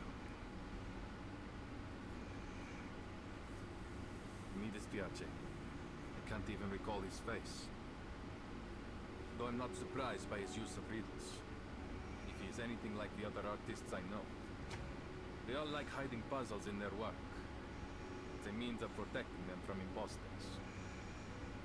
I do know he has a passion for drawing birds. That's part of the reason they call him Uccello. You can tell from the meticulous detailing he painted them with. Other than that, though, he was quite ordinary.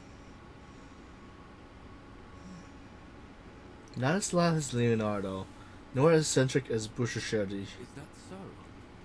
Yet this ordinary man had a mind as vast as the universe itself. Not only was he a legendary painter, but he was also a pioneer in perspective and lighting.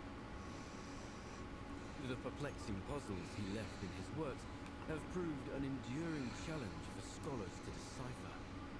Not to mention, he seems to be one of these Compliments cultists. And Ezio doesn't seem to give the accusation much weight. Reaching out his hand, he gently brushes the chipped wall. He was also a Florentine. And it's no wonder that a Florentine can work wonders.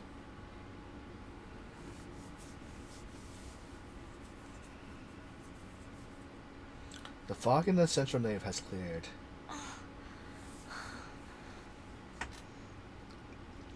She awakened feelings like her body's filled with lead. Sotheby. Leonardo. They're still sleeping? How about Sutterby?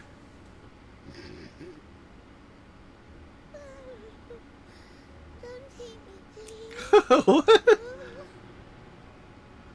What nightmare is Sutterby having? Vertin noticed a half-open sensor at the altar table. Source of the sleeping gas. Thank you, Miss Sotheby. That potion you gave me seems to have mitigated the effects of the gas.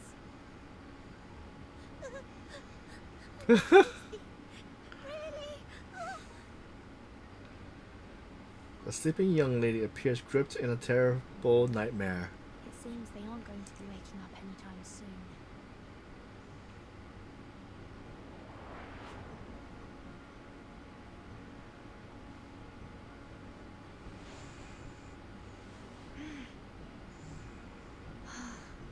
There you go.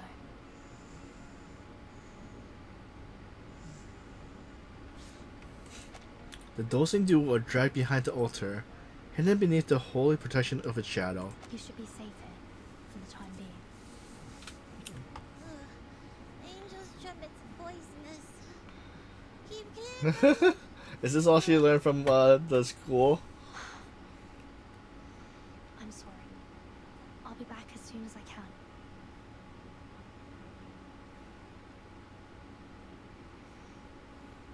Men, our reinforcements are in position.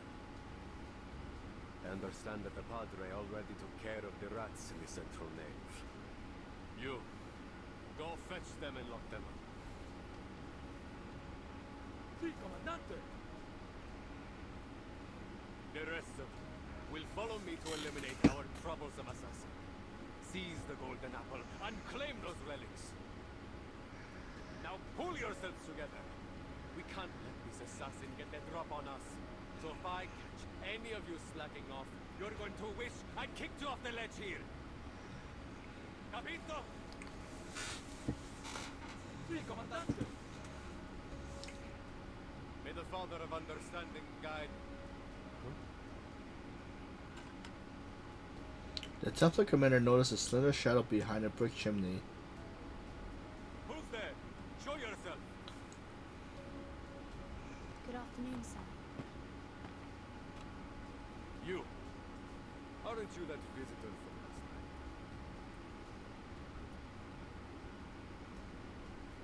night? A breeze sweeps through, carrying up attention in the air. Don't tell me. You snuck your way up here for some sightseeing, signorina. Prendetela.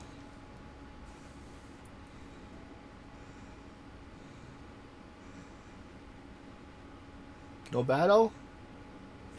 Alright, there we go. Time to verify my new hypothesis.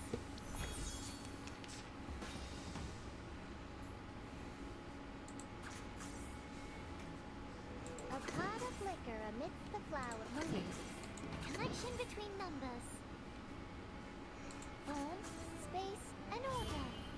La acumulación de laberintos. Suéltalo todo una vez más.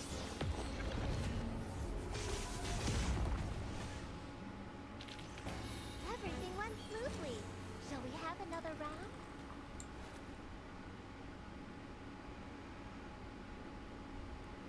Waviti, flanker from the other side.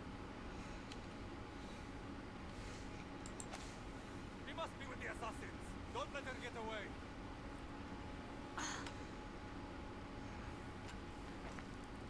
Honestly, these tiles weren't meant for running. Her foundation training didn't include any programs on rooftop evasion. I need to find Ezio and Mr. Apple, but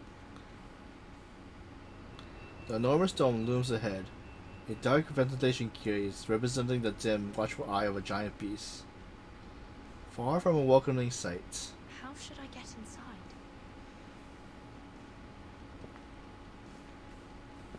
It appears you're lost, Signorina. These courtesans and foreigners. I've always wondered why the assassins only attract the likes of you as allies. It's not hard to side with the assassins when the only other option is you.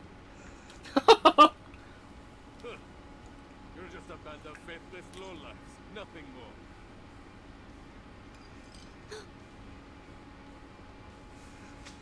She inches backwards but finds there's no room of roof left to meet her step. Do you cherish your life, Signorina? Or will you leap down like one of those suicidal assassins?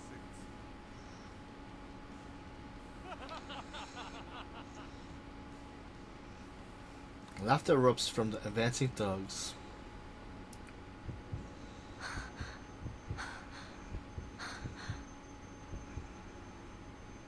Her heart beats faster and faster as it might burst up from her throat at any moment.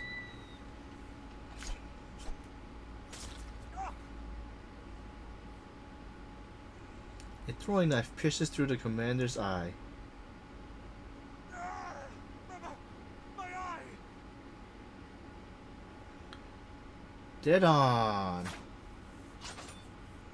Flashes of flying blades flicker in the chaos.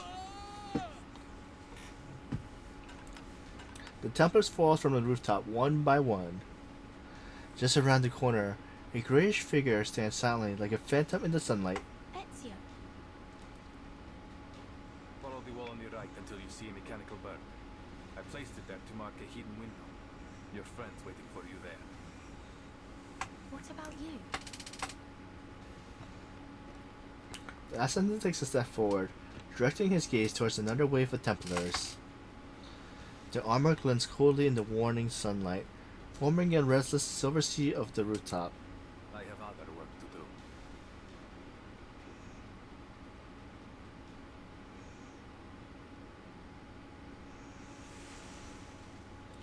To be continued.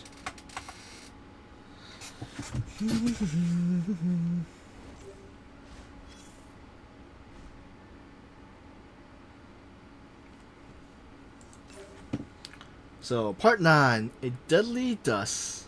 Sadly, this was never about freedom. It was about order.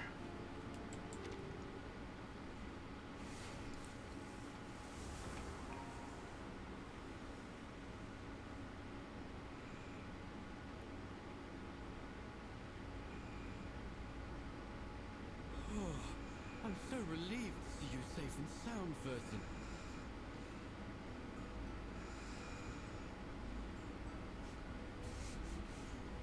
We heard the sounds of fighting from below, and Ezio decided to check if any of you were in trouble.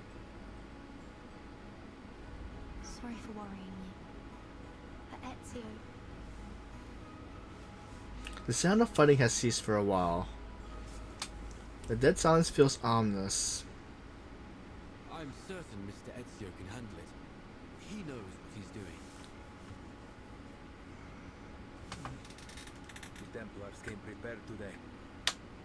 I'll go handle them. You stay here. Are you certain? What if it's a trap? I have a bad feeling about this. Maybe we should go together. You don't need to worry. I've dealt with the Templars for many years.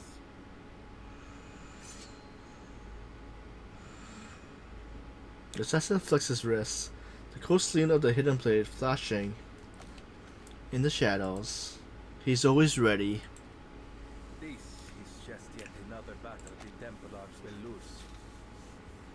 Besides, you are my friends. I won't let them put you in danger. The assassin descends the stone steps and bounding leaps. As he moves, he looks up and gives Apple a final reassuring smile. I promise you. We'll meet again, amigo.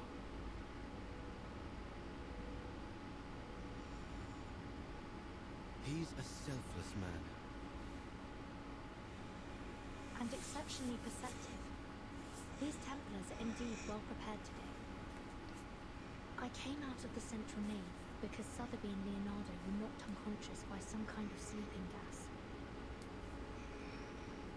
What? The priest named Alberto was likely behind it. I've hidden the two of them behind the altar, but there's no telling how long they'll be safe there. This is bad. We still haven't figured out the trick to opening the secret chamber. Let's hurry, and we can exchange information on the way. Step by step, the two climbs on the long and narrow stone Optical stairs. filters. Uccello. Bird. Yes, that's all we've managed to uncover so far. What about your side? Any new clues?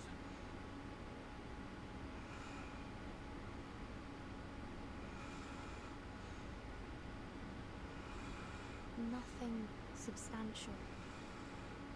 But combining what you mentioned about the fresco and what the father said.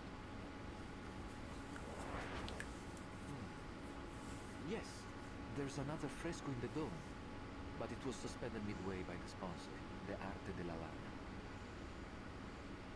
More than a dozen artisans and artists, including Signore Uccello, the chief painter, participated in this project. But none of them received a single florin for their work. Che Dio li benedica. If I might speculate, I think that the fresco isn't a puzzle or the key to any mystery, but rather a reflection of the experience of the artists themselves as they were painting the cathedral. The artist's real experience? But how would you explain this surreal-looking stone? What if it's not a stone in the first place? Perhaps it's that optical filter you proposed. You mean that Uccello had an optical filter too? Oh, that's smart. Even in this era, an optical filter wouldn't be impossible to make. All you need is something that reflects the light properly. For example, a small piece of stained glass. Anyway, we just need to get to the secret chamber to confirm it for ourselves. We're almost there.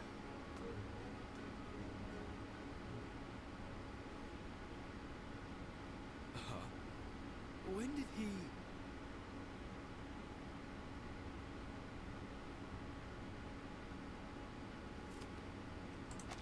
The priest stands in a supposedly empty room, hands behind his back. He looks as if he had been there the whole time. You seem surprised to see me here, Signore Golden Apple, and Signorina Apprentice? So you were working with them, just as I suspected. You hid your discovery about linear perspective from your friend to avoid being spied on, didn't you? That was why. Heavy footsteps come from behind the two outsiders. A group of Templar emerge from the shadows, pouring out like a cobweb in the dim light. But it seems we weren't clever enough to see through your lies about emptying the cathedral. I never lied. What a baffling accusation. All I have done is call in my dear friends who had been exposed to the scorching sun, while you were sleeping on the job. I don't understand. You seem like a respectable man of the cloth. Why would you betray your faith to serve the Templars?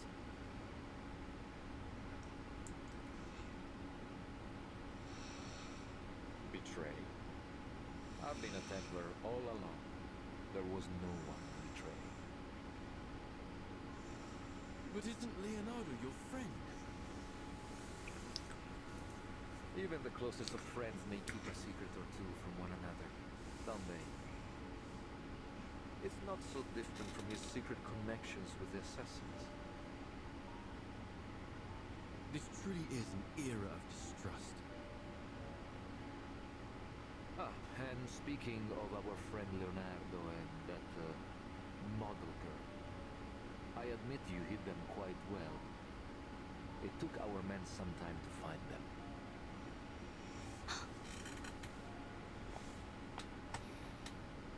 They found Sotheby and Leonardo? Ignoring the anxious look from the young woman, the priest casually placed in the front of the fresco, admiring it as if it was another painting. So beautiful. I've always liked the way the line layers peel away, like buried sins exposed to the light. Layer after layer stripped away. It's a kind of purification. He turns around and reverently makes the sign of the cross over his chest. Now, open the chamber if you still care about the safety of your friends. Let me warn you, Ezio Auditore is on his way here. He will stop at nothing to destroy you, Templars.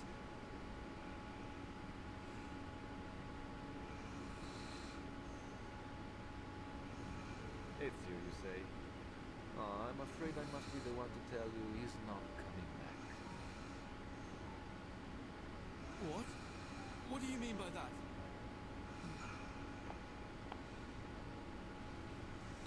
that? Alberto steps to the window, looking down at the red tile rooftops below. You will find we are also quite experienced in dealing with assassins.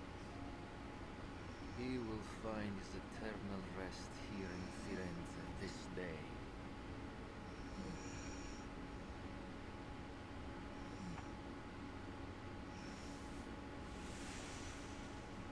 To be continued. Number are we on? 8? 9. Oh, 10. Okay. So, does this say like wait, I'll check. Nope. Does this tell me like what, okay, so.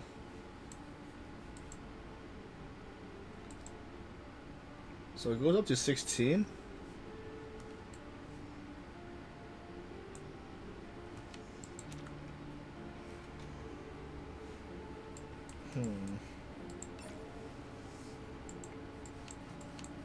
And if it goes up to 16, I guess we'll do 10 as the last, maybe?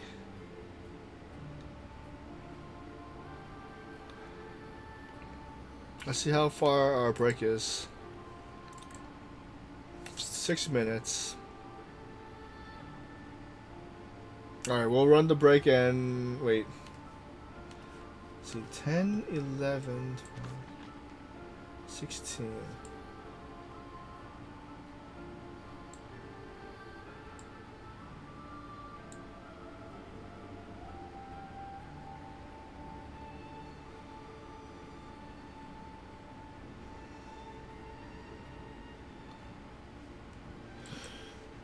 Okay.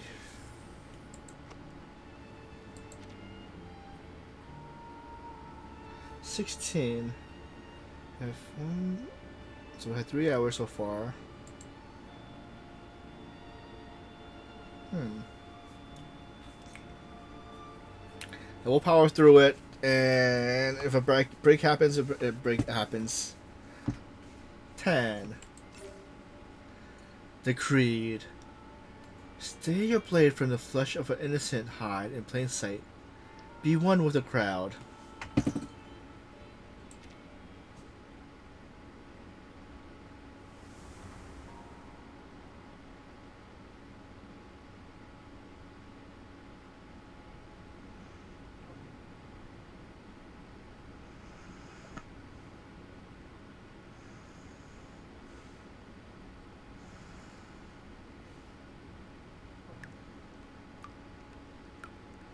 And those who fought for freedom. Wait, did I miss a lot?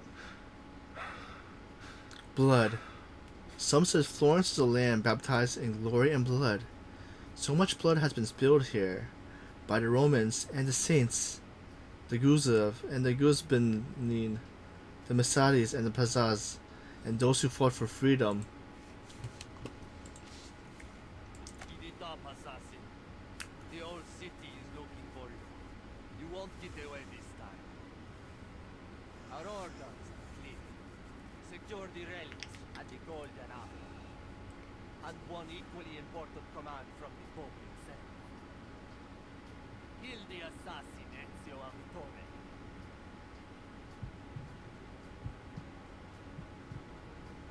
We will help you open the secret chamber. Vertin, we can't... Wait. When did you figure out how to open the secret chamber? Alberto offers a satisfying clap. Bene, bene. It's time you shared your little secret. Vertin. Everything will be all right. Now, let's pay attention to the fresco.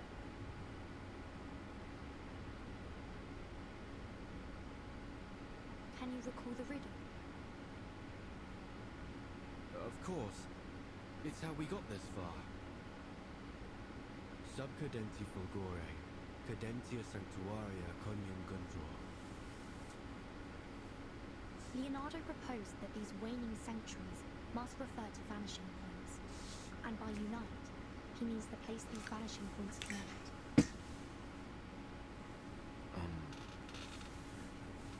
So we need to find where they are connected. What does the other half of the sentence mean then? Under the waning glow. Could it be that the optical filter, I suppose that's me, must be placed at their intersection at dusk? I believe so. Well done, my obedient lambs. You've cracked the puzzle quite nicely. Now what follows is just some tedious work from my side. Released from the priest's censer, wisps of fog stretches and encroach, inch by inch, within the small enclosed space. This apple feels light and dizzy. Are we in heaven now? It's that sleeping gas again. Hold your breath. Hold my...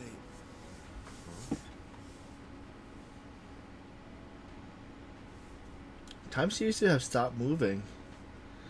The air is filled with heavy doses of sputtlein and atropine. The altered colors, twist lines, and disregards all physical law effortlessly. As above, so below. As below, so above. Stolto, do you think I give you the chance to buy time for your friends?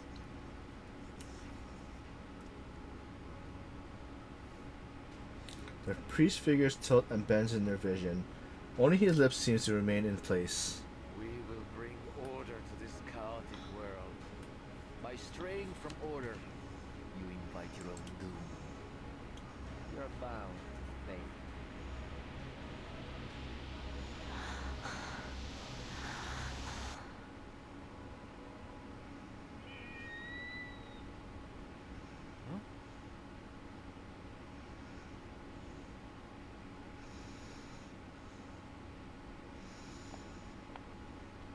The priest peers over to the stained glass window. At first, he looks anxious, but then he appears to relax. My memory is as poor as ever. It's nearly dusk, and our assassin is most assuredly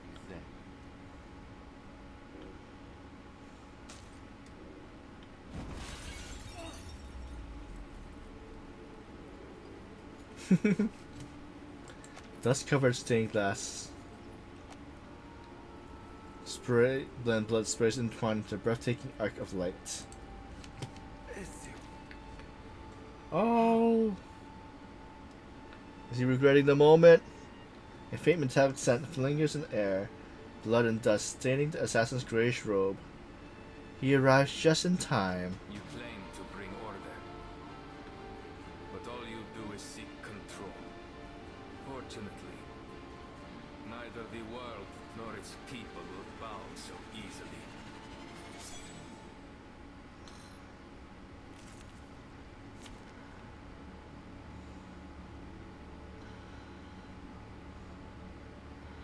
Alright, so balance mode. Am I able to use the character?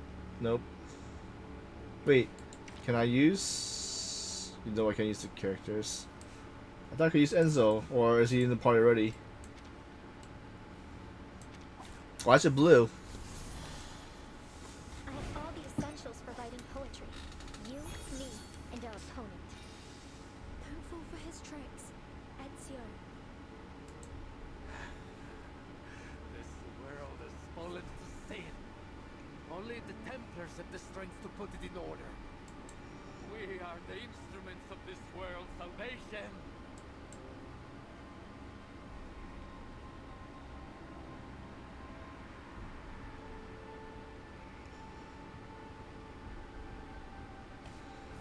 Alright, let's see. There's only one person. Let's see.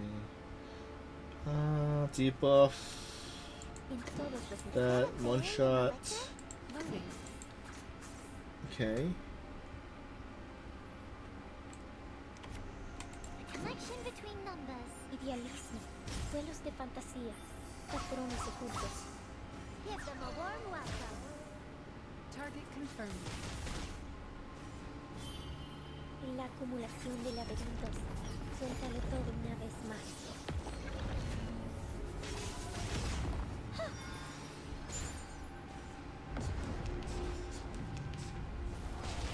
Hey, don't interrupt me.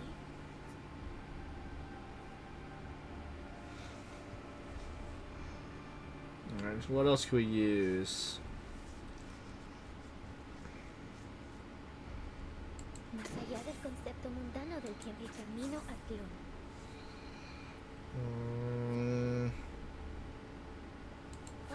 A pot of liquor amid charging. Nuestro adversario es el tiempo. En la acumulación de laberintos. Suéltalo todo una vez más. Ajá. The feast of all feasts. Faraday's miracle.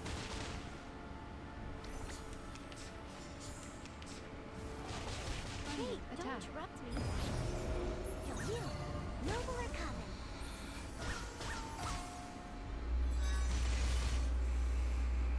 Alright.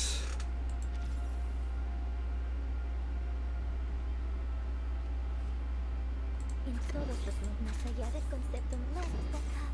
The moon, a pot of liquor amidst the flowers. Alright, let's Is that see. a fairy in the liquor? Do I have to do this? Cosmología, filosofía clásica, el fundamento del mundo. In ink and flesh, no night or day. Then why not dream the time away?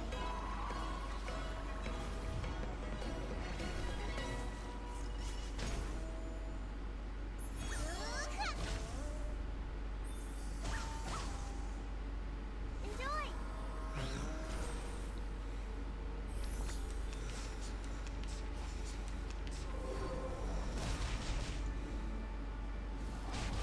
Incorrect!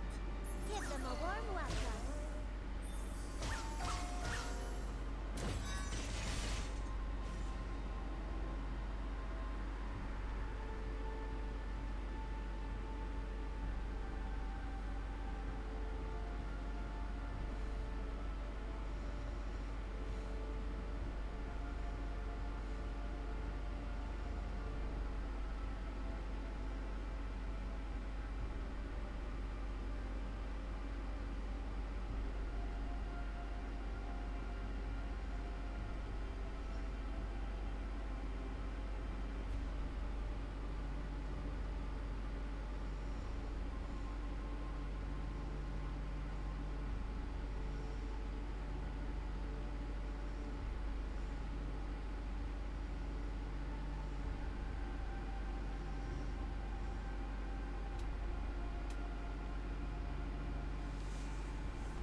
Connection between numbers. Loading. For a sec. Circuits functioning properly. En todos los momentos. Form, space, and order. Loading. Connection. Charging. I, robot, child of science.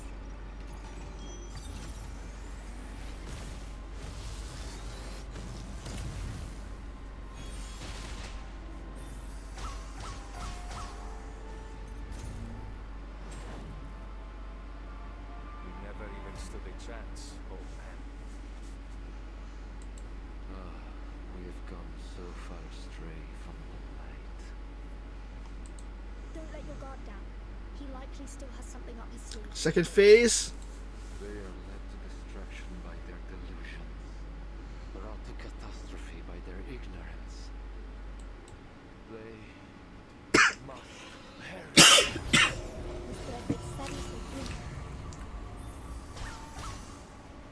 I didn't bring a healer. My numerical friends.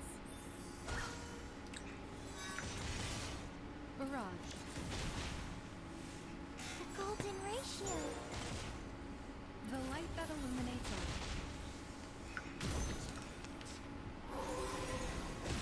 Show. Damage.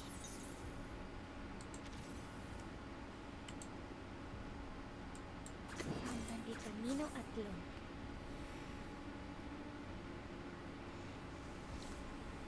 A pot of liquor amidst the flowers. Is that a fairy in the liquor? Fluidity and fluctuation. A hypothesis of truth.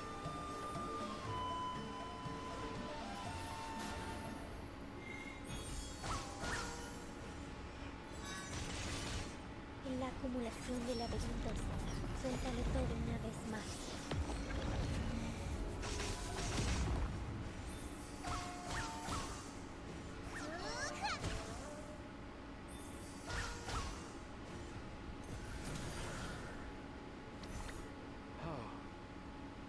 How could this be? Was this a test, Lord? Yet another proof nearing perfection.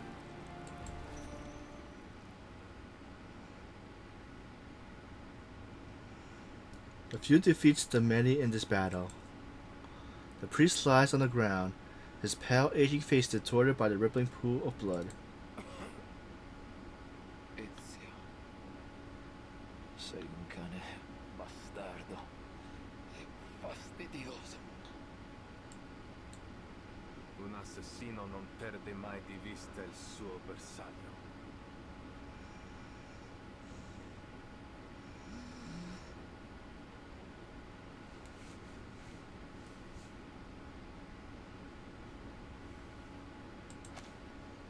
How did you survive?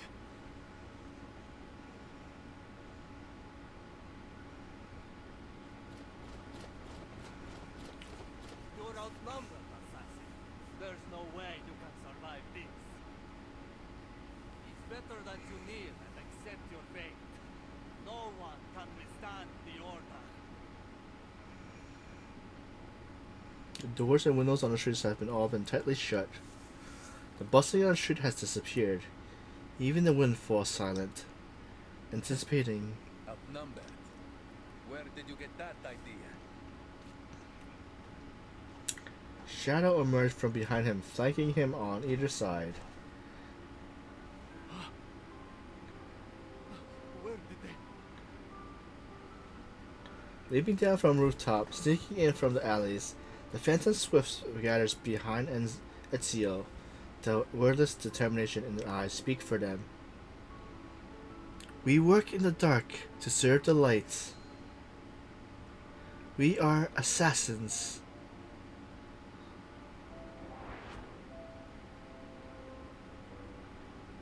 All those lowlifes you so readily dismissed. When I needed them, they came to our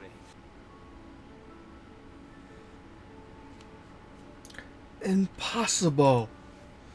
One knee on the ground, the assassin stares at the priest's trembling eyes, writhing in pain. I think Spaz beat you to it.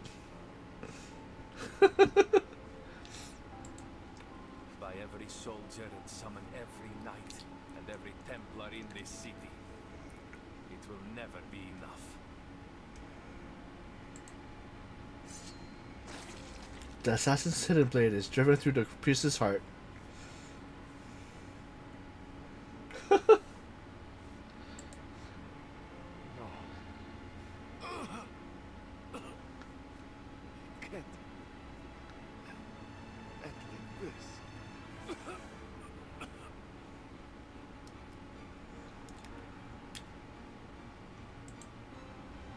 But it seems like the priest should breathe his last. He begins to laugh. Assassins. You're merely puppets. String. Driven by delusion. Each life you take brings you one step closer to the darkness. Così sia. So in case you guys didn't know, the Reverse 1999 has a Assassin's Creed collab. So we're just doing the Assassin's Creed collab story. No luck on getting Ezio though. Entering the darkness is not a curse for us. It is our most solemn duty. An assassin does not fear the darkness any more than an eagle would fear the sky.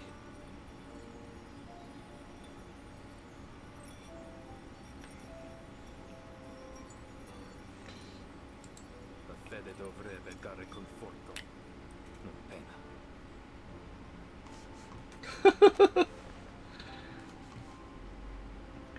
He closes the fallen priest's eyes with an undue reverence. Requiescat in pace.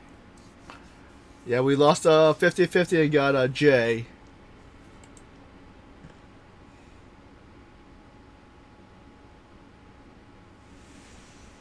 To be continued.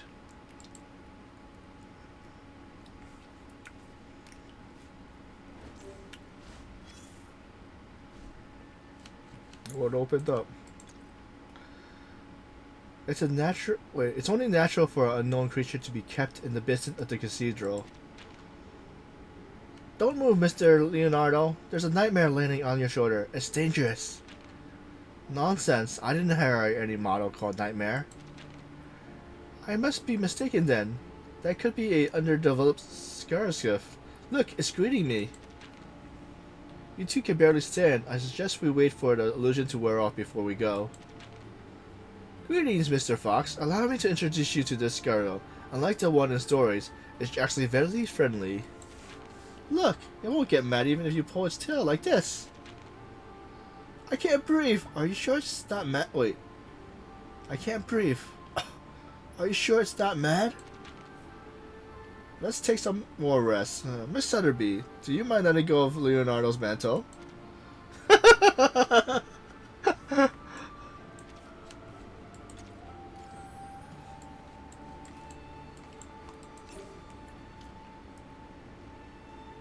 Part 11. Primavera. The brilliance and hope of Renaissance.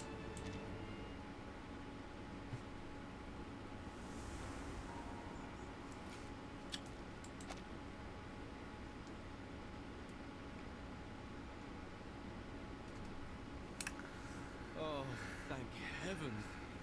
No Alright, take care, Millie. riddles and clouds of sleeping gas. Have a good I've rest. never loved this world as much as I do now. You were quite clever to cooperate with Alberto to stall for time. But how did you know that Ezio was coming to save us? I didn't know. But I knew that irritating Alberto would risk the safety of Sotheby and Leonardo. Moreover, I think I may have actually figured out what the relics truly are.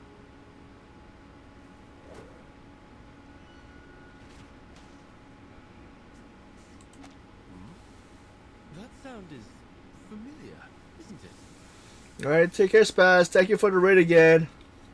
Hope you have a good rest. What time are you starting tomorrow? Or today?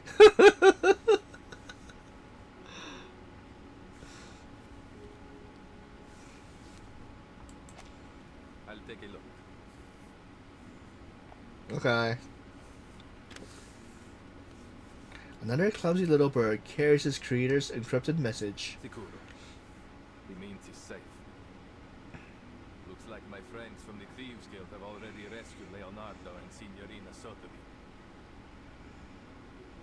You seem to have a lot of friends. I always thought that assassins worked alone. Smiling, the assassin shakes his head. Quite the opposite.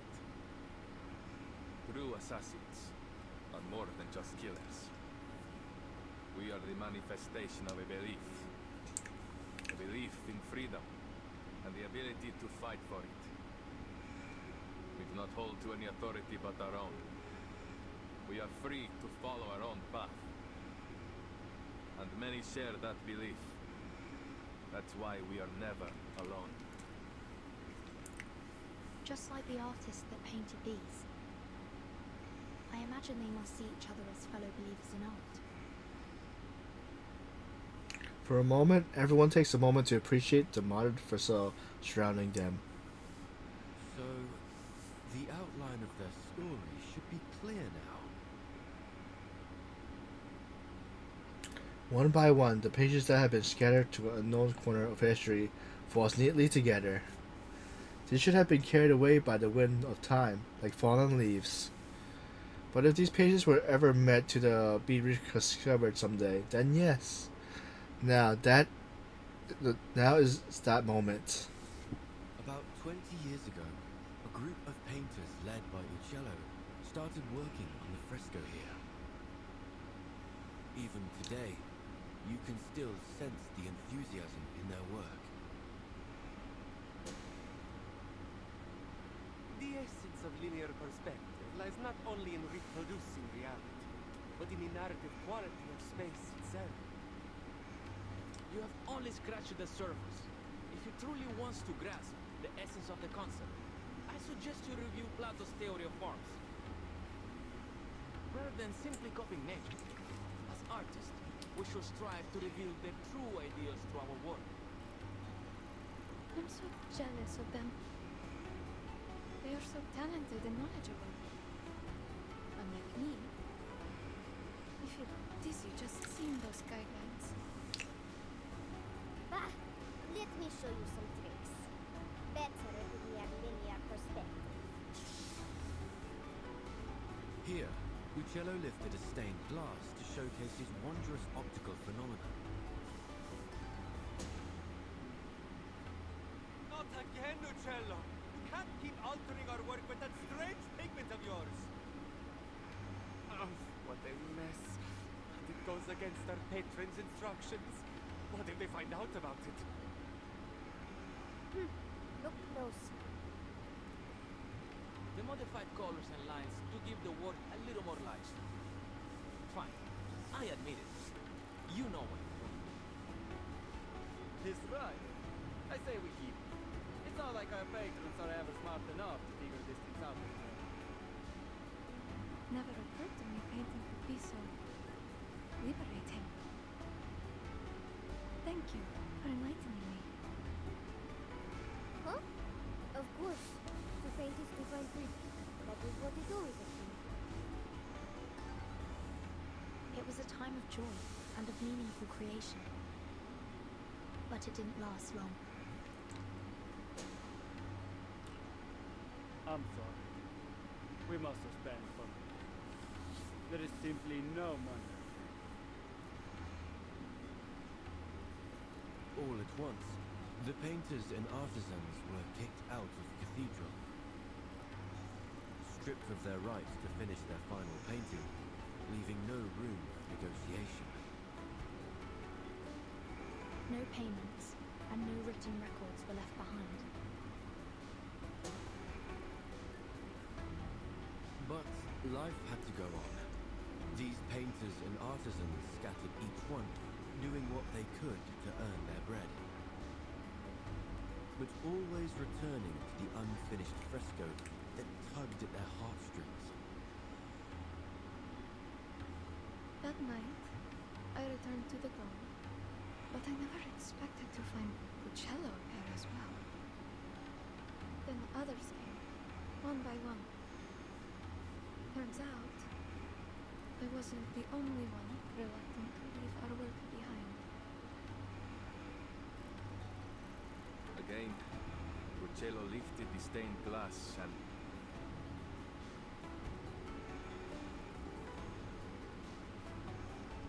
Their story has come to a pause here. Now let's finish it. He lifts Apple gently in the light. It reflects off his golden radiance as the assassin walks towards the unfinished fresco. What's he gonna show?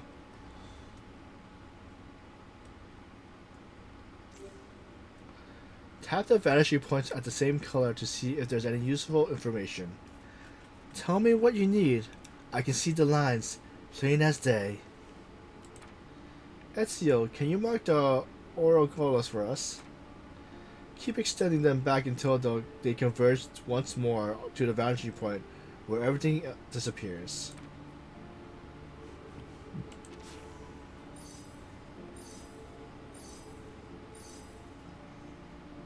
So now we have 4 vanishing points. The next step is to connect the vanishing points in pairs to form 2 lines. The point where 2 lines intersect at the blank wall, under the waiting glow. And that is the very answer we've been looking for. So is it like this? No? Wait.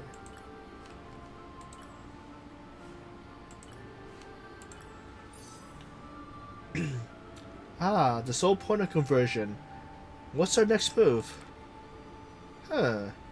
Miss Verton did say something about placing this apple at the vanishing point, didn't she? That is correct.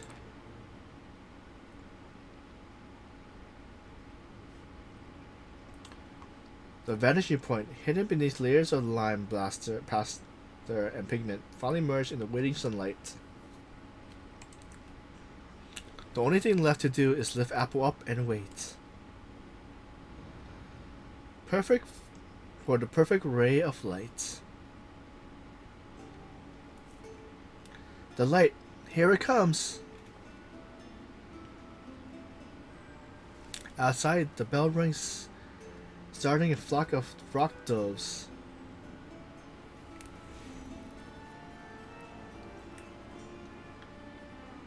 A twilight streams down from the fresco. The once drab surface begins to change colors.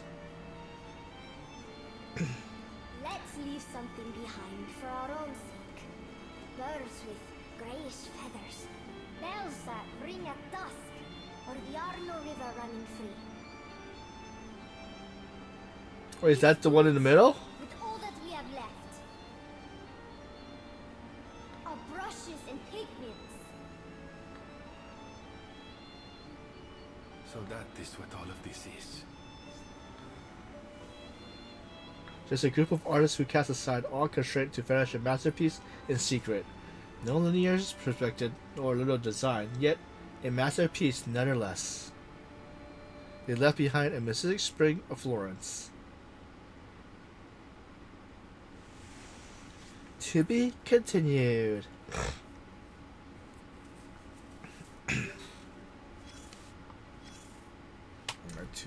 Two popped up this one. The Stalker Protagonist's adventure is over, marking the beginning of a merchant search. The Book Merchant Notebook. Southeast corner of the room. Piles of sand, quick lime mixture, a bit of carbon dust, several nails, and punch paintings. Just some leftover materials they didn't use, worthless to me. East of the room, 2 carving knives, several brushes, and a piece of glass. Nothing worth talking. The glass looks like some kind of lens. Dry paint. They didn't seal the paint can with beeswax. What a waste. A dozen letters and several intact paintings. Finally, something worth talking. I can make a new manuscript and name it Mystery of the Festival or Wonders of Florence. No, I need a more eye-catching title. North of the room, scaffolding collapsed. Messy carving, a group of dancing human symbols. Their meaning is unclear. Is this a signature? I bet the scaffolding was broken by the ones who were fighting. Corner of the secret chamber. A dusty letter found in the chamber. Part of the writing is blurred. There was a cello. It's been too long since we parted. I heard you went back to the Padovecchio. Is it still as beautiful as you said it was? I still remember what it looks like in your paintings. A sea of olives and fig trees. Those days we spent together were just a dream. I always wanted to pick up the brush once again, but my life is already occupied by meaningless housework. They said I didn't have much time left, but I came back without letting anyone know. When I left a new signature at the corner, I found out our friends had done the same thing. Libby, Giovanni, what about you? I'm never sure since you've always been so unpredictable. How are you doing? Hopefully you're still drawing. In fact, I know you are. Bianca. 12. A moment of peace. I could never think of leaving. Let that song drift away to Tutsuni. So once we do this, we can unlock the other stage. Of the shadows or something. I'm not sure if that's Ezio's story.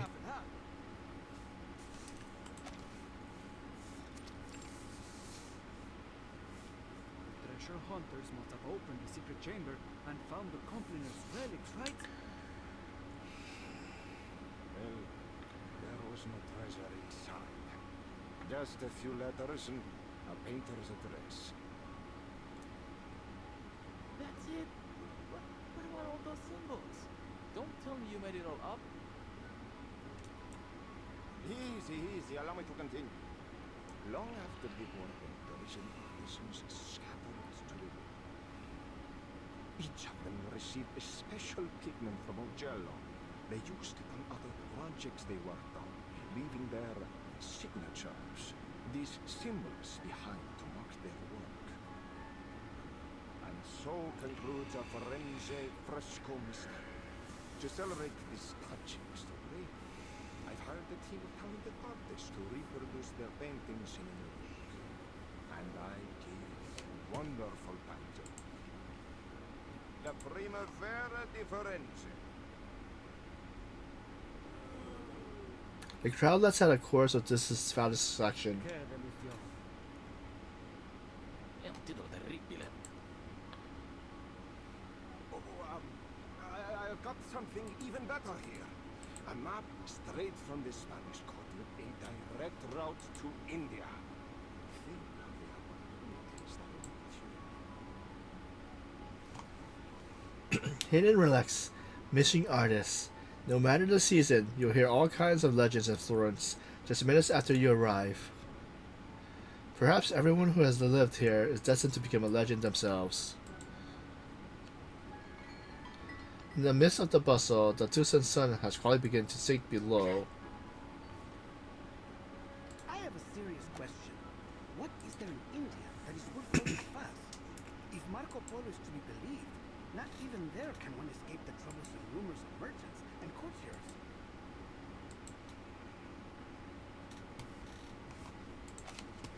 Unfortunately, humanity's thirst for gossip knows neither geographical nor temporal boundaries.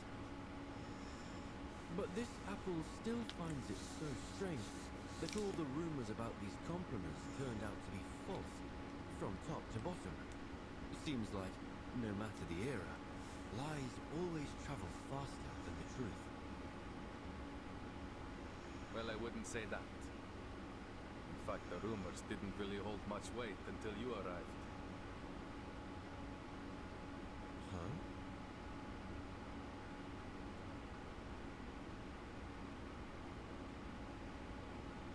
The Compliners' relics weren't the most important thing we were searching for. In fact, we were looking for an apple.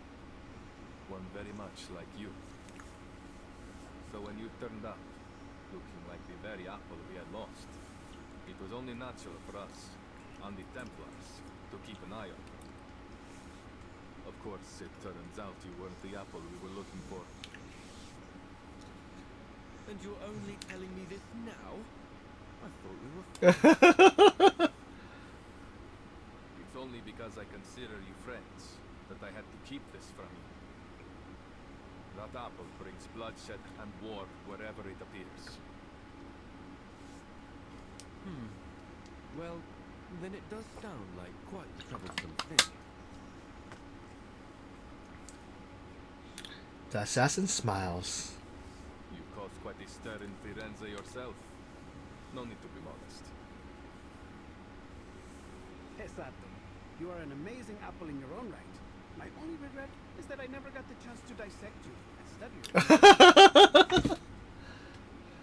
I hope you don't mind, but I think you may have to keep that regret forever. Ah! Miss Sotheby, why did you sneak up on me like that? I did not. I just wanted to tell you that Burton and I met an old gentleman down there who was kind enough to give us directions. Well, he said if we keep heading northwest along the Arno River, and then, anyway, we'd end up in Prato Vecchio eventually. I do believe you may have skipped some, if not all, information. So when is everybody gonna meet Regulus? Isn't she? Where is she at? I suppose we must say goodbye to our dear Firenze for now. Oh, that red is so vibrant, like an endless field of poppies. Let's see.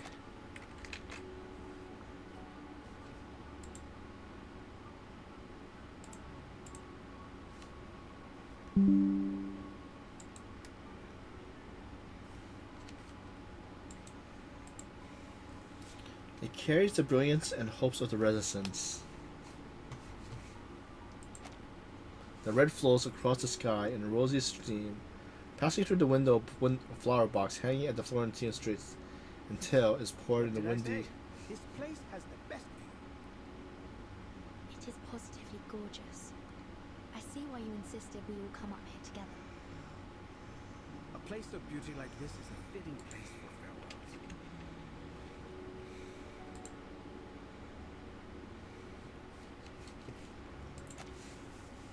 Before saying goodbye, the soft whispers between friends fade into a coming night breeze, melting with the golden glow of the setting sun. By the way, I had a discussion with some of my fellow painters. We discovered that Prato Vecchio is rich in a special mineral. One need only grind and heat it properly. Then presto! You have yourself some invisible pigment. So that's the source of the pigment used in the fresco. Uccello was born in Prato Vecchio.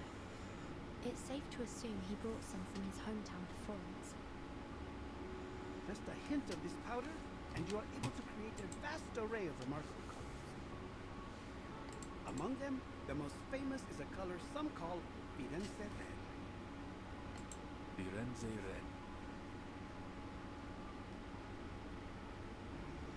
Red. A red that isn't too glaring or gaudy.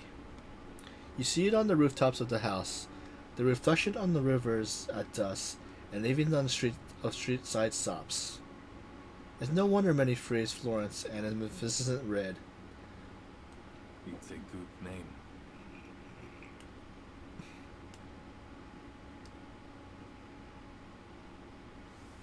One week later. The bumpy journey has finally come to an end. Finally. That darling little house up ahead. Must be Mr. Uccello's home.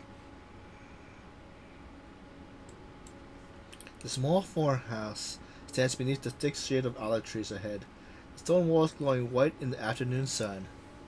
The young lady takes a few excited strides ahead, then pauses. I just realized something.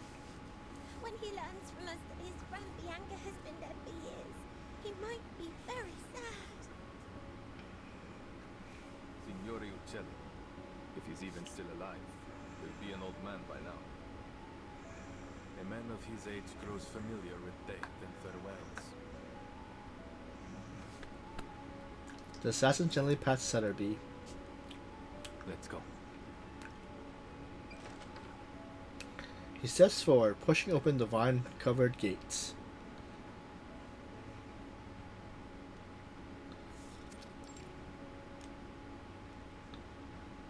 Oh, who are you? Where did you pop up from?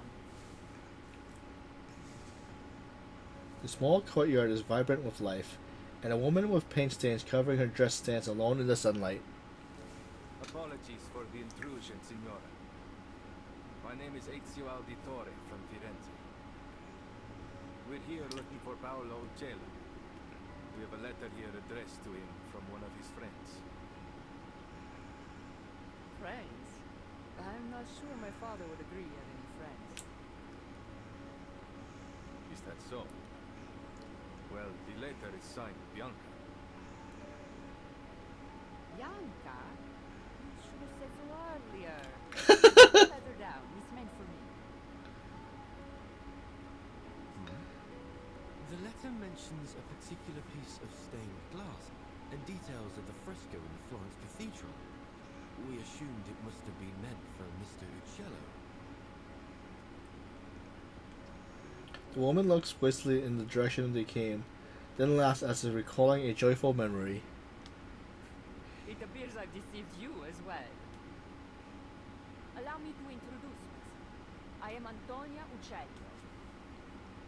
And perhaps the Uccello you friendly strangers are looking for.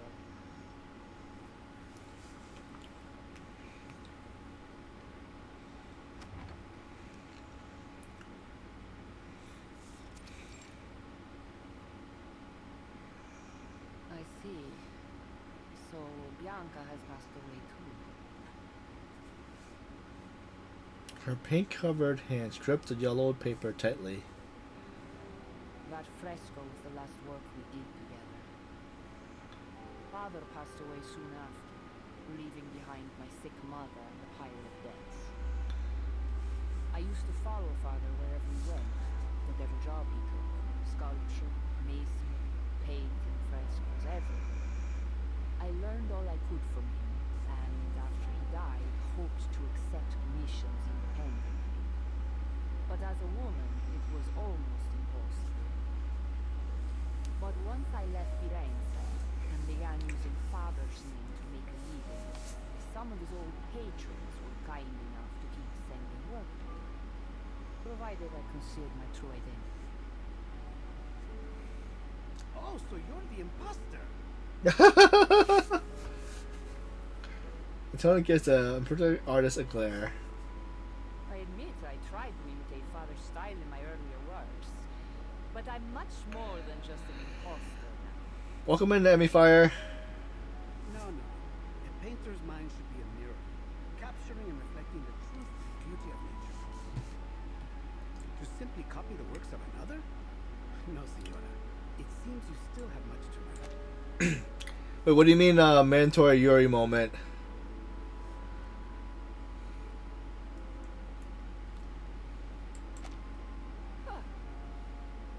Is that what you think?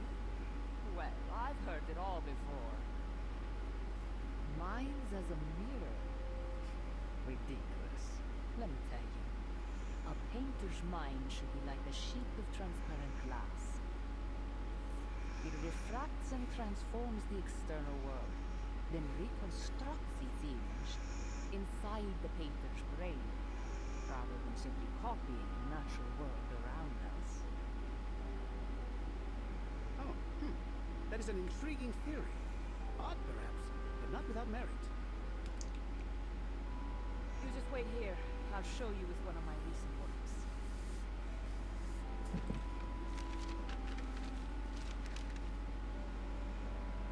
She seems so full of life. See, if not clear enough, read the trace after this tags. She reminds me of my sister. Women like her have seen much pain, but they never let it defeat them. If only her understanding of painting were a bit more profound, I believe we might become good friends.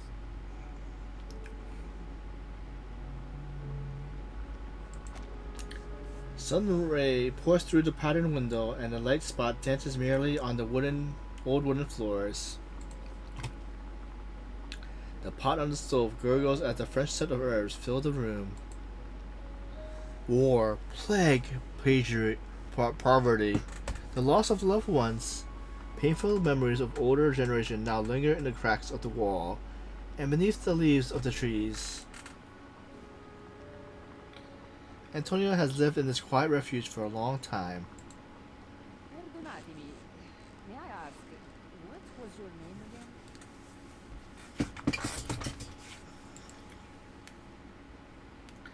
Antonia has returned, holding a yellow sketch in her hand.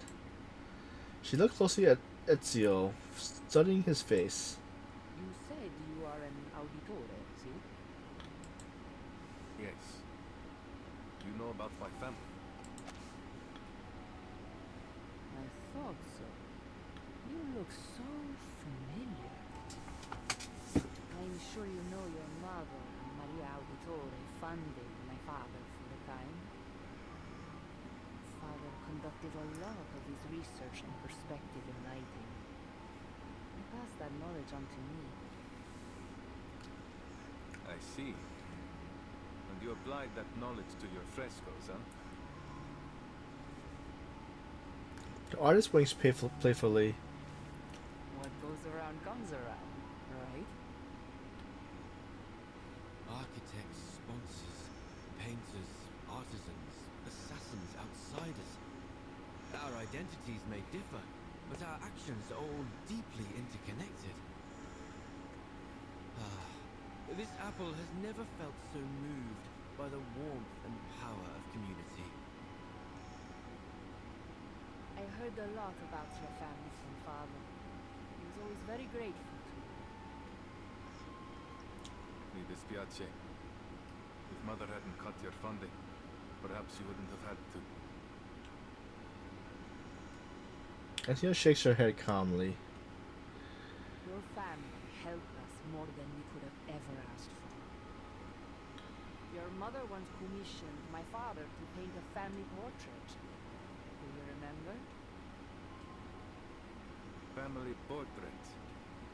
No. I have no idea. Hey Raven, how's everything? It was many years ago, and the painting was never finished because of what happened to your family.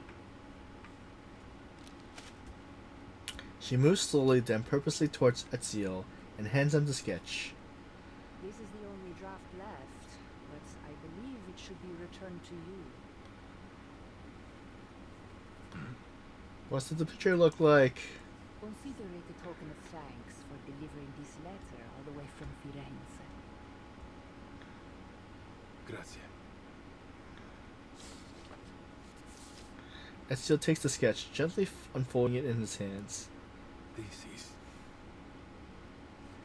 On the yellow sketch paper, a wolfly drawn portrait captures all the members of the Arturo family. Padre, Madre, Federico, Claudia, Petruccio. This draft captures the younger version of you perfectly. I can vouch for that. The young Ezio is in the painting stands off to the side with a casual stance. Yeah, no, I saw you got two of that character plus the other, so 3 SSR characters.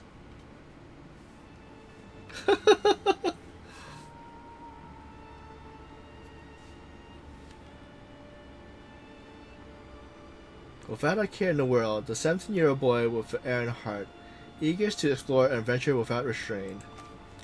The rest of the family didn't seem to mind him. They stood against the clear Tucson sky, their face glowing with dissonant pose. What a lovely family portrait. Even the weather looks lovely. The painter did a great job capturing a wonderful moment. Almost imperfectly, Ezio's hand trembles, overwhelmed by the flood of long, full emotions. My life.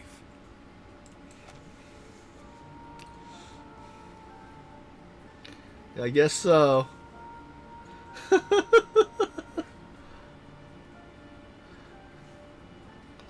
One of the sweetest... Wait, did I miss something? Yep. One of the sweetest of my life. How many chapters or stuff is it in the story anyway? From somewhere, or perhaps nowhere, he hears familiar laughter in the distance. We're going to snooze the ad. As light as the breeze sweeping across the red rooftop, traveling over the river of time, and finally slipping out from the yellow sketch. It is a good life we lead, brother. Big Bay. May it never change.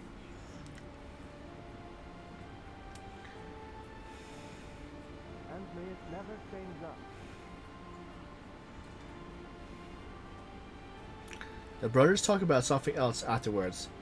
Was it about Grandpa or the bank, or was it about the beautiful Christina? The gentle and warm memories scatter with the wind, eventually melting in the afternoon sunlight. The young Eldor still remembers how they used to laugh and cry like innocent children, the entire world waiting for them to explore. The moment of peace for Eldor. Nice. Did you use the new outfit? Or is Eternity like in reverse, or is Eternity in oh. Oh, okay. Nice. Alright, let's see what tag Emmy was talking about. Is this tag? Wait, what? Wait, what was... It's a picnic blanket. There's food on the picnic blanket, yet no one around. Perhaps the authorization records will tell you what happened?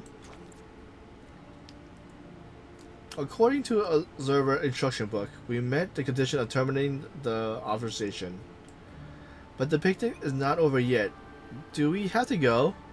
I'm afraid it's not an option. Now, Miss Sutterby, Mr. Apple, I need you to focus. You'll be leaving the stage at any time. Hello? Mr. Apple?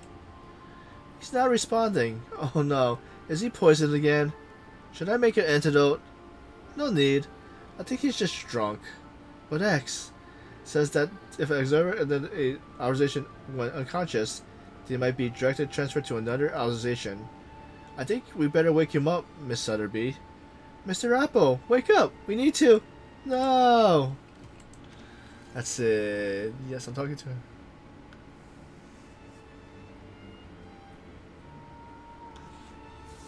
Oh, nice. Let's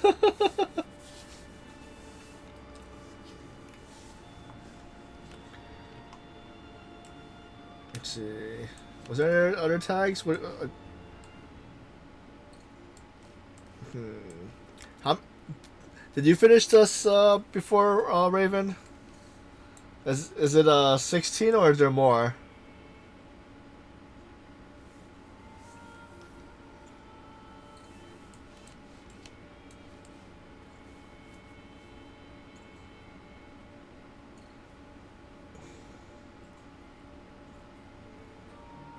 Oh, okay.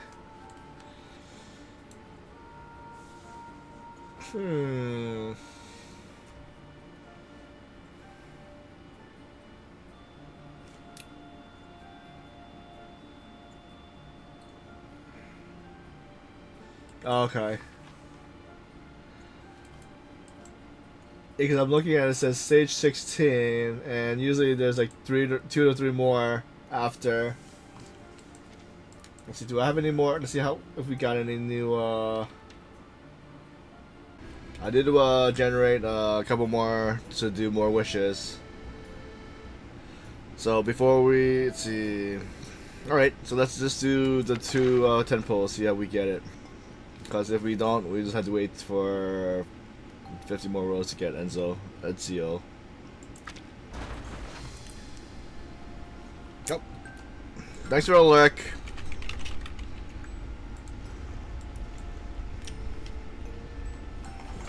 Oh, purple.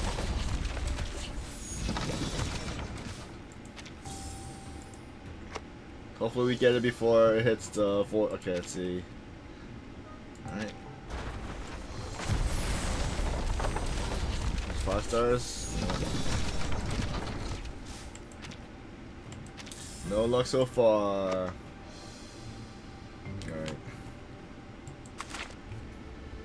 I'm gonna check one more thing. Do we have? Let's see. We have 250. 250.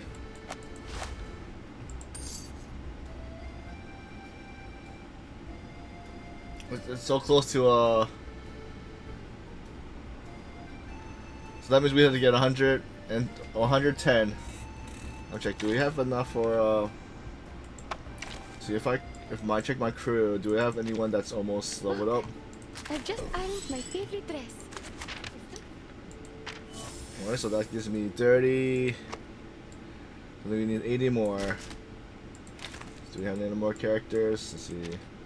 One lives, while the other dies.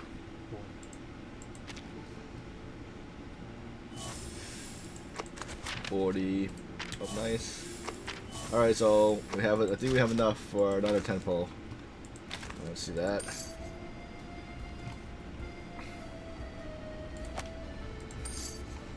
I was thinking of saving up for Spadilla, but I don't have the character yet. But let's see. I guess we'll do the rolls since it's a limited time banner. Come on. Oh.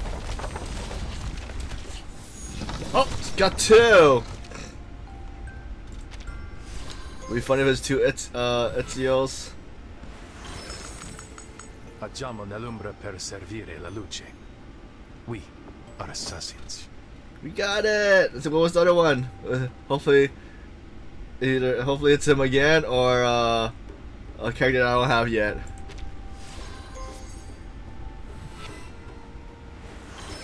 Oh! Agiamo nell'ombra per servire la luce. We got double!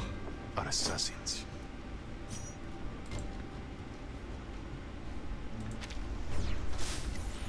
Definitely a save. Screenshot.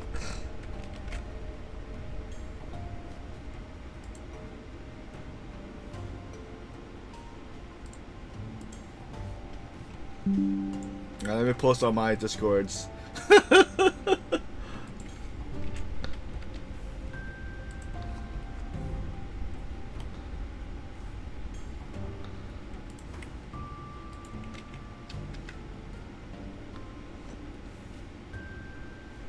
So was there any part I forgot?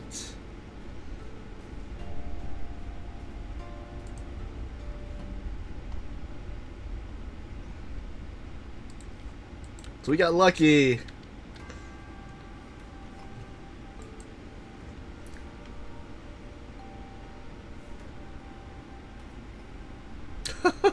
Double Ezio's. Alright, let's see. Does that mean we still have 20 pulls for the other one so we can get to P2? Alright.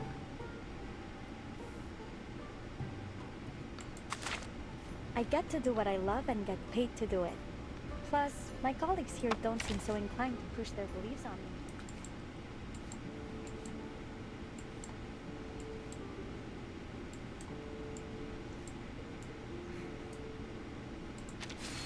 Don't think I haven't noticed you looking to pay me a visit out in the wilderness. Usually those who see... So I'm not sure, let's see. Ezio gains battle bonus when equipping both primary and secondary weapons. Different primary and secondary weapons combine and create unique combo effects. Okay. See, ultimate counts as extra action. When casting ultimate, each time arrow of fate, edge of fate, or death be not unkind is cast. Okay. Let's see. Poison? Oh.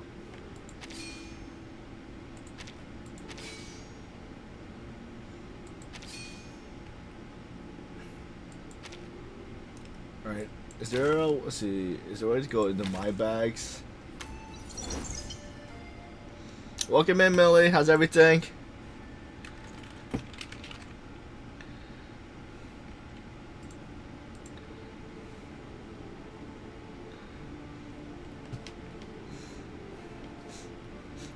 Did you see who we got? We got the character.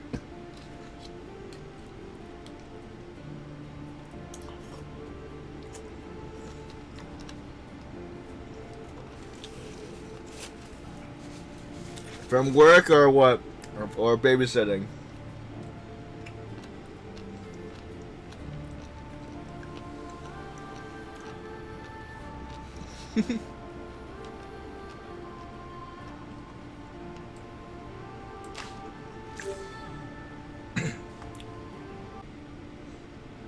Part 13. Endless War. So I guess bonus stage, the war goes on, and you're not allowed to turn back. So I wonder what that means. Oh, so it's just what I forget who was mentioning, but I guess it's all only battles, maybe?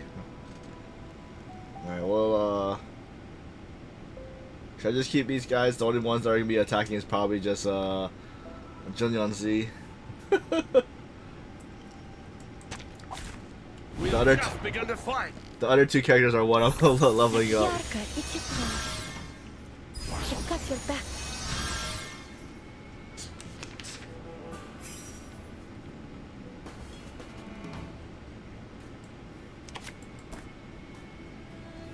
All set. Let's see, what's this do? A pot of liquor amidst the flowers. Yes, ma'am. Is that a fairy in the liquor? Here to help, mate. Yo, you! Noble or common? Onward, boy. Charge! Colorful clouds. The sign of the Shangri.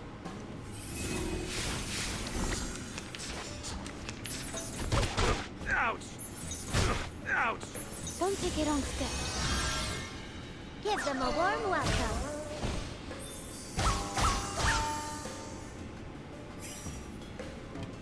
A pot of liquor amidst... Is that a fairy in the liquor? I can always find peace upon the fire.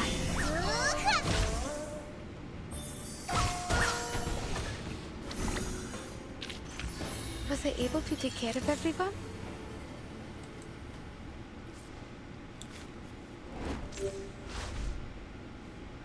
Don't tell me it was the end of the what stuff I'm missing are just battles. Are there any more stories? Part 14. The Greedy. Bonus stage. Arrows are always greedy. They are made to pierce through fresh flesh and blood.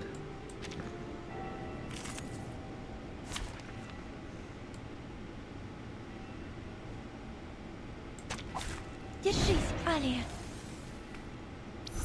I've got your back. Don't take a wrong step.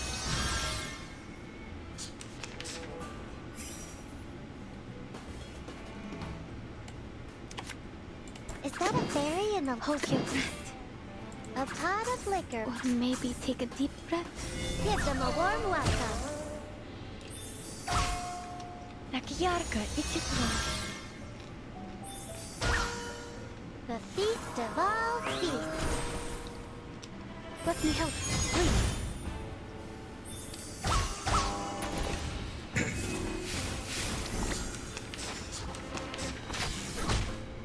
Don't take a wrong step.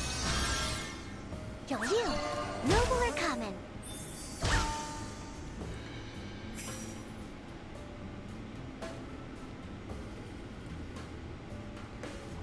So they're gonna knock him out. Let's see. Hold your breath. Is that a fairy? A pot of liquor amidst the flowers. All set. The stars were just out of reach. How about you treat us all to some snacks?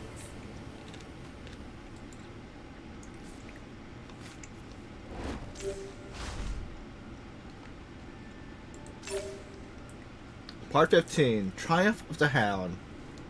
So it's a bonus stage again. They chase and bite as ordered, disregarding the wounds on their bodies.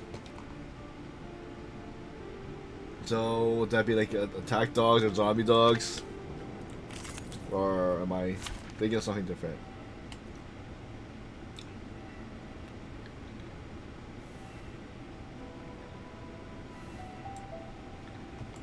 Let's put Enzo in.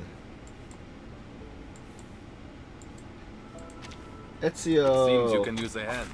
Harmony is precious. Tak ярко и тепло. Don't take a wrong step.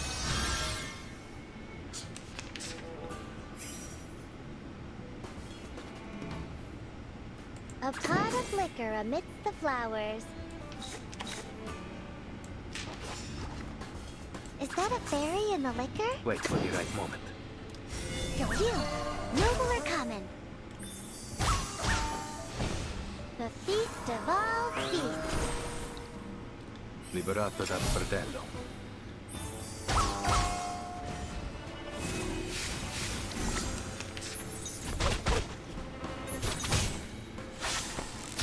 You'll tear the rice paper. I mean, that's only when he's level 30 and Так ярко и тепло. boy, or is he level 1? Give them a warm welcome.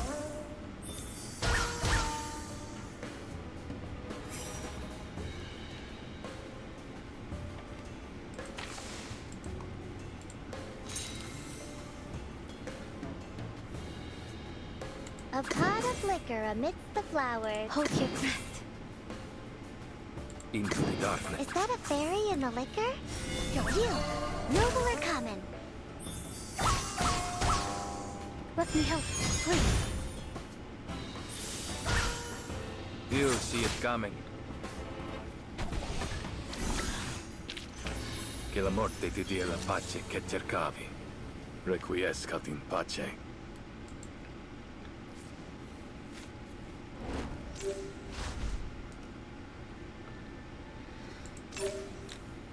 So part 16. Okay, bonus stage again. He grants the Shining Grace to whoever he wants.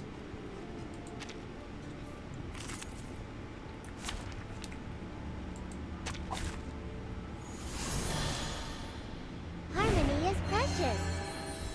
Is that a boss fight? Maybe I should have grabbed my main characters. Ярко и тепло.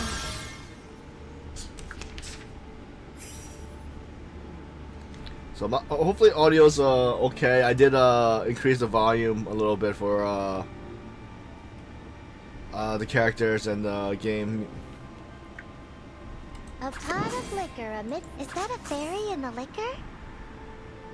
A pot of liquor amidst the flowers. Our minds are as one.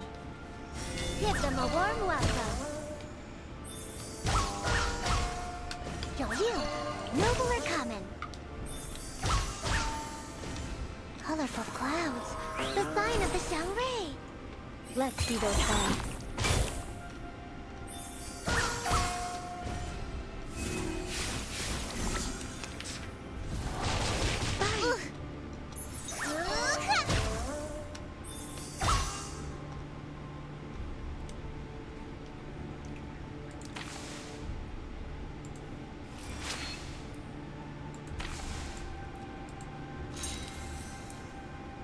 Is that a fairy in the liquor?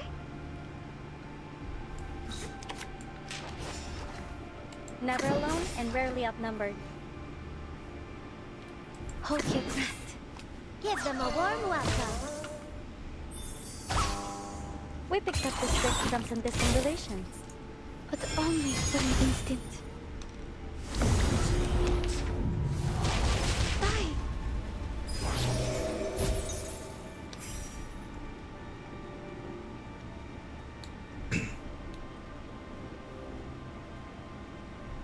So there's extra space.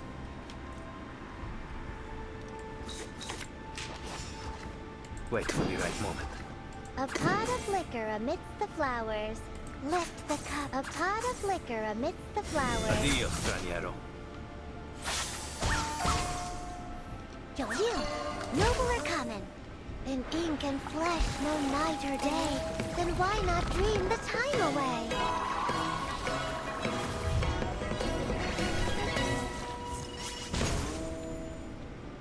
Enjoy!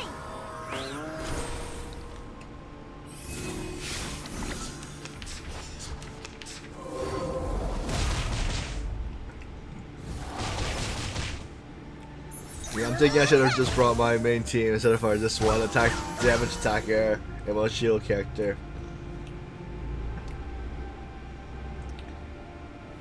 Is that a fairy in the... Maybe take a deep breath. Our minds are as one. Into the darkness. Oh, there's more. Hold your breath. Wait for the right moment. Yo, you! Noble are coming! Let me help, please. Let me...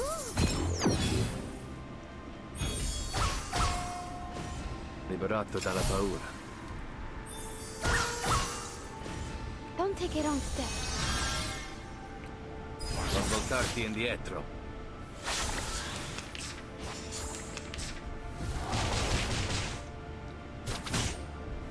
Like Yarka, it's it wrong.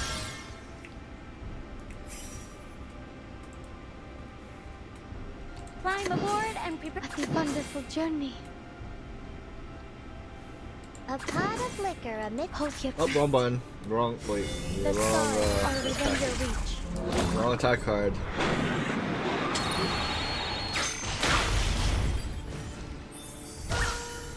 Даже далеко в космосе.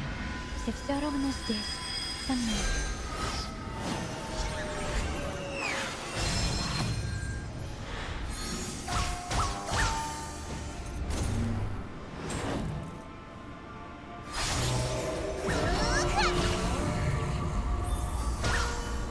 I've got your back.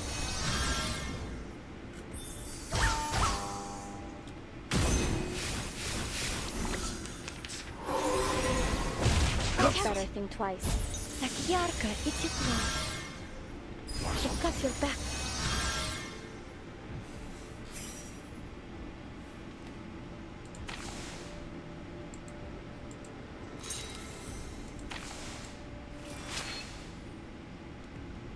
Is that a fairy in the liquor? A pot of... Or maybe take a deep breath. Into the darkness. Yo, you! Noble are coming! Colorful clouds. The sign of the Xiangwei. The stars are just out of reach. Very nice. Che la morte ti dia la pace che cercavi. Requiescat in pace.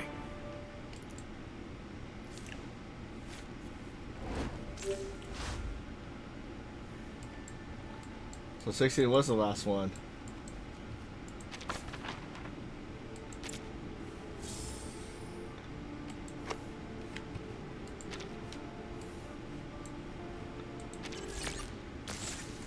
So I already did this offline. It was pretty kind of fun tactic game.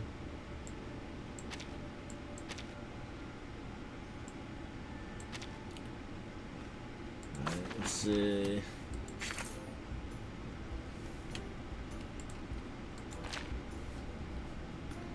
Yeah, that was shorter. There's gonna be more story to it, but I guess we'll have to wait for part 2.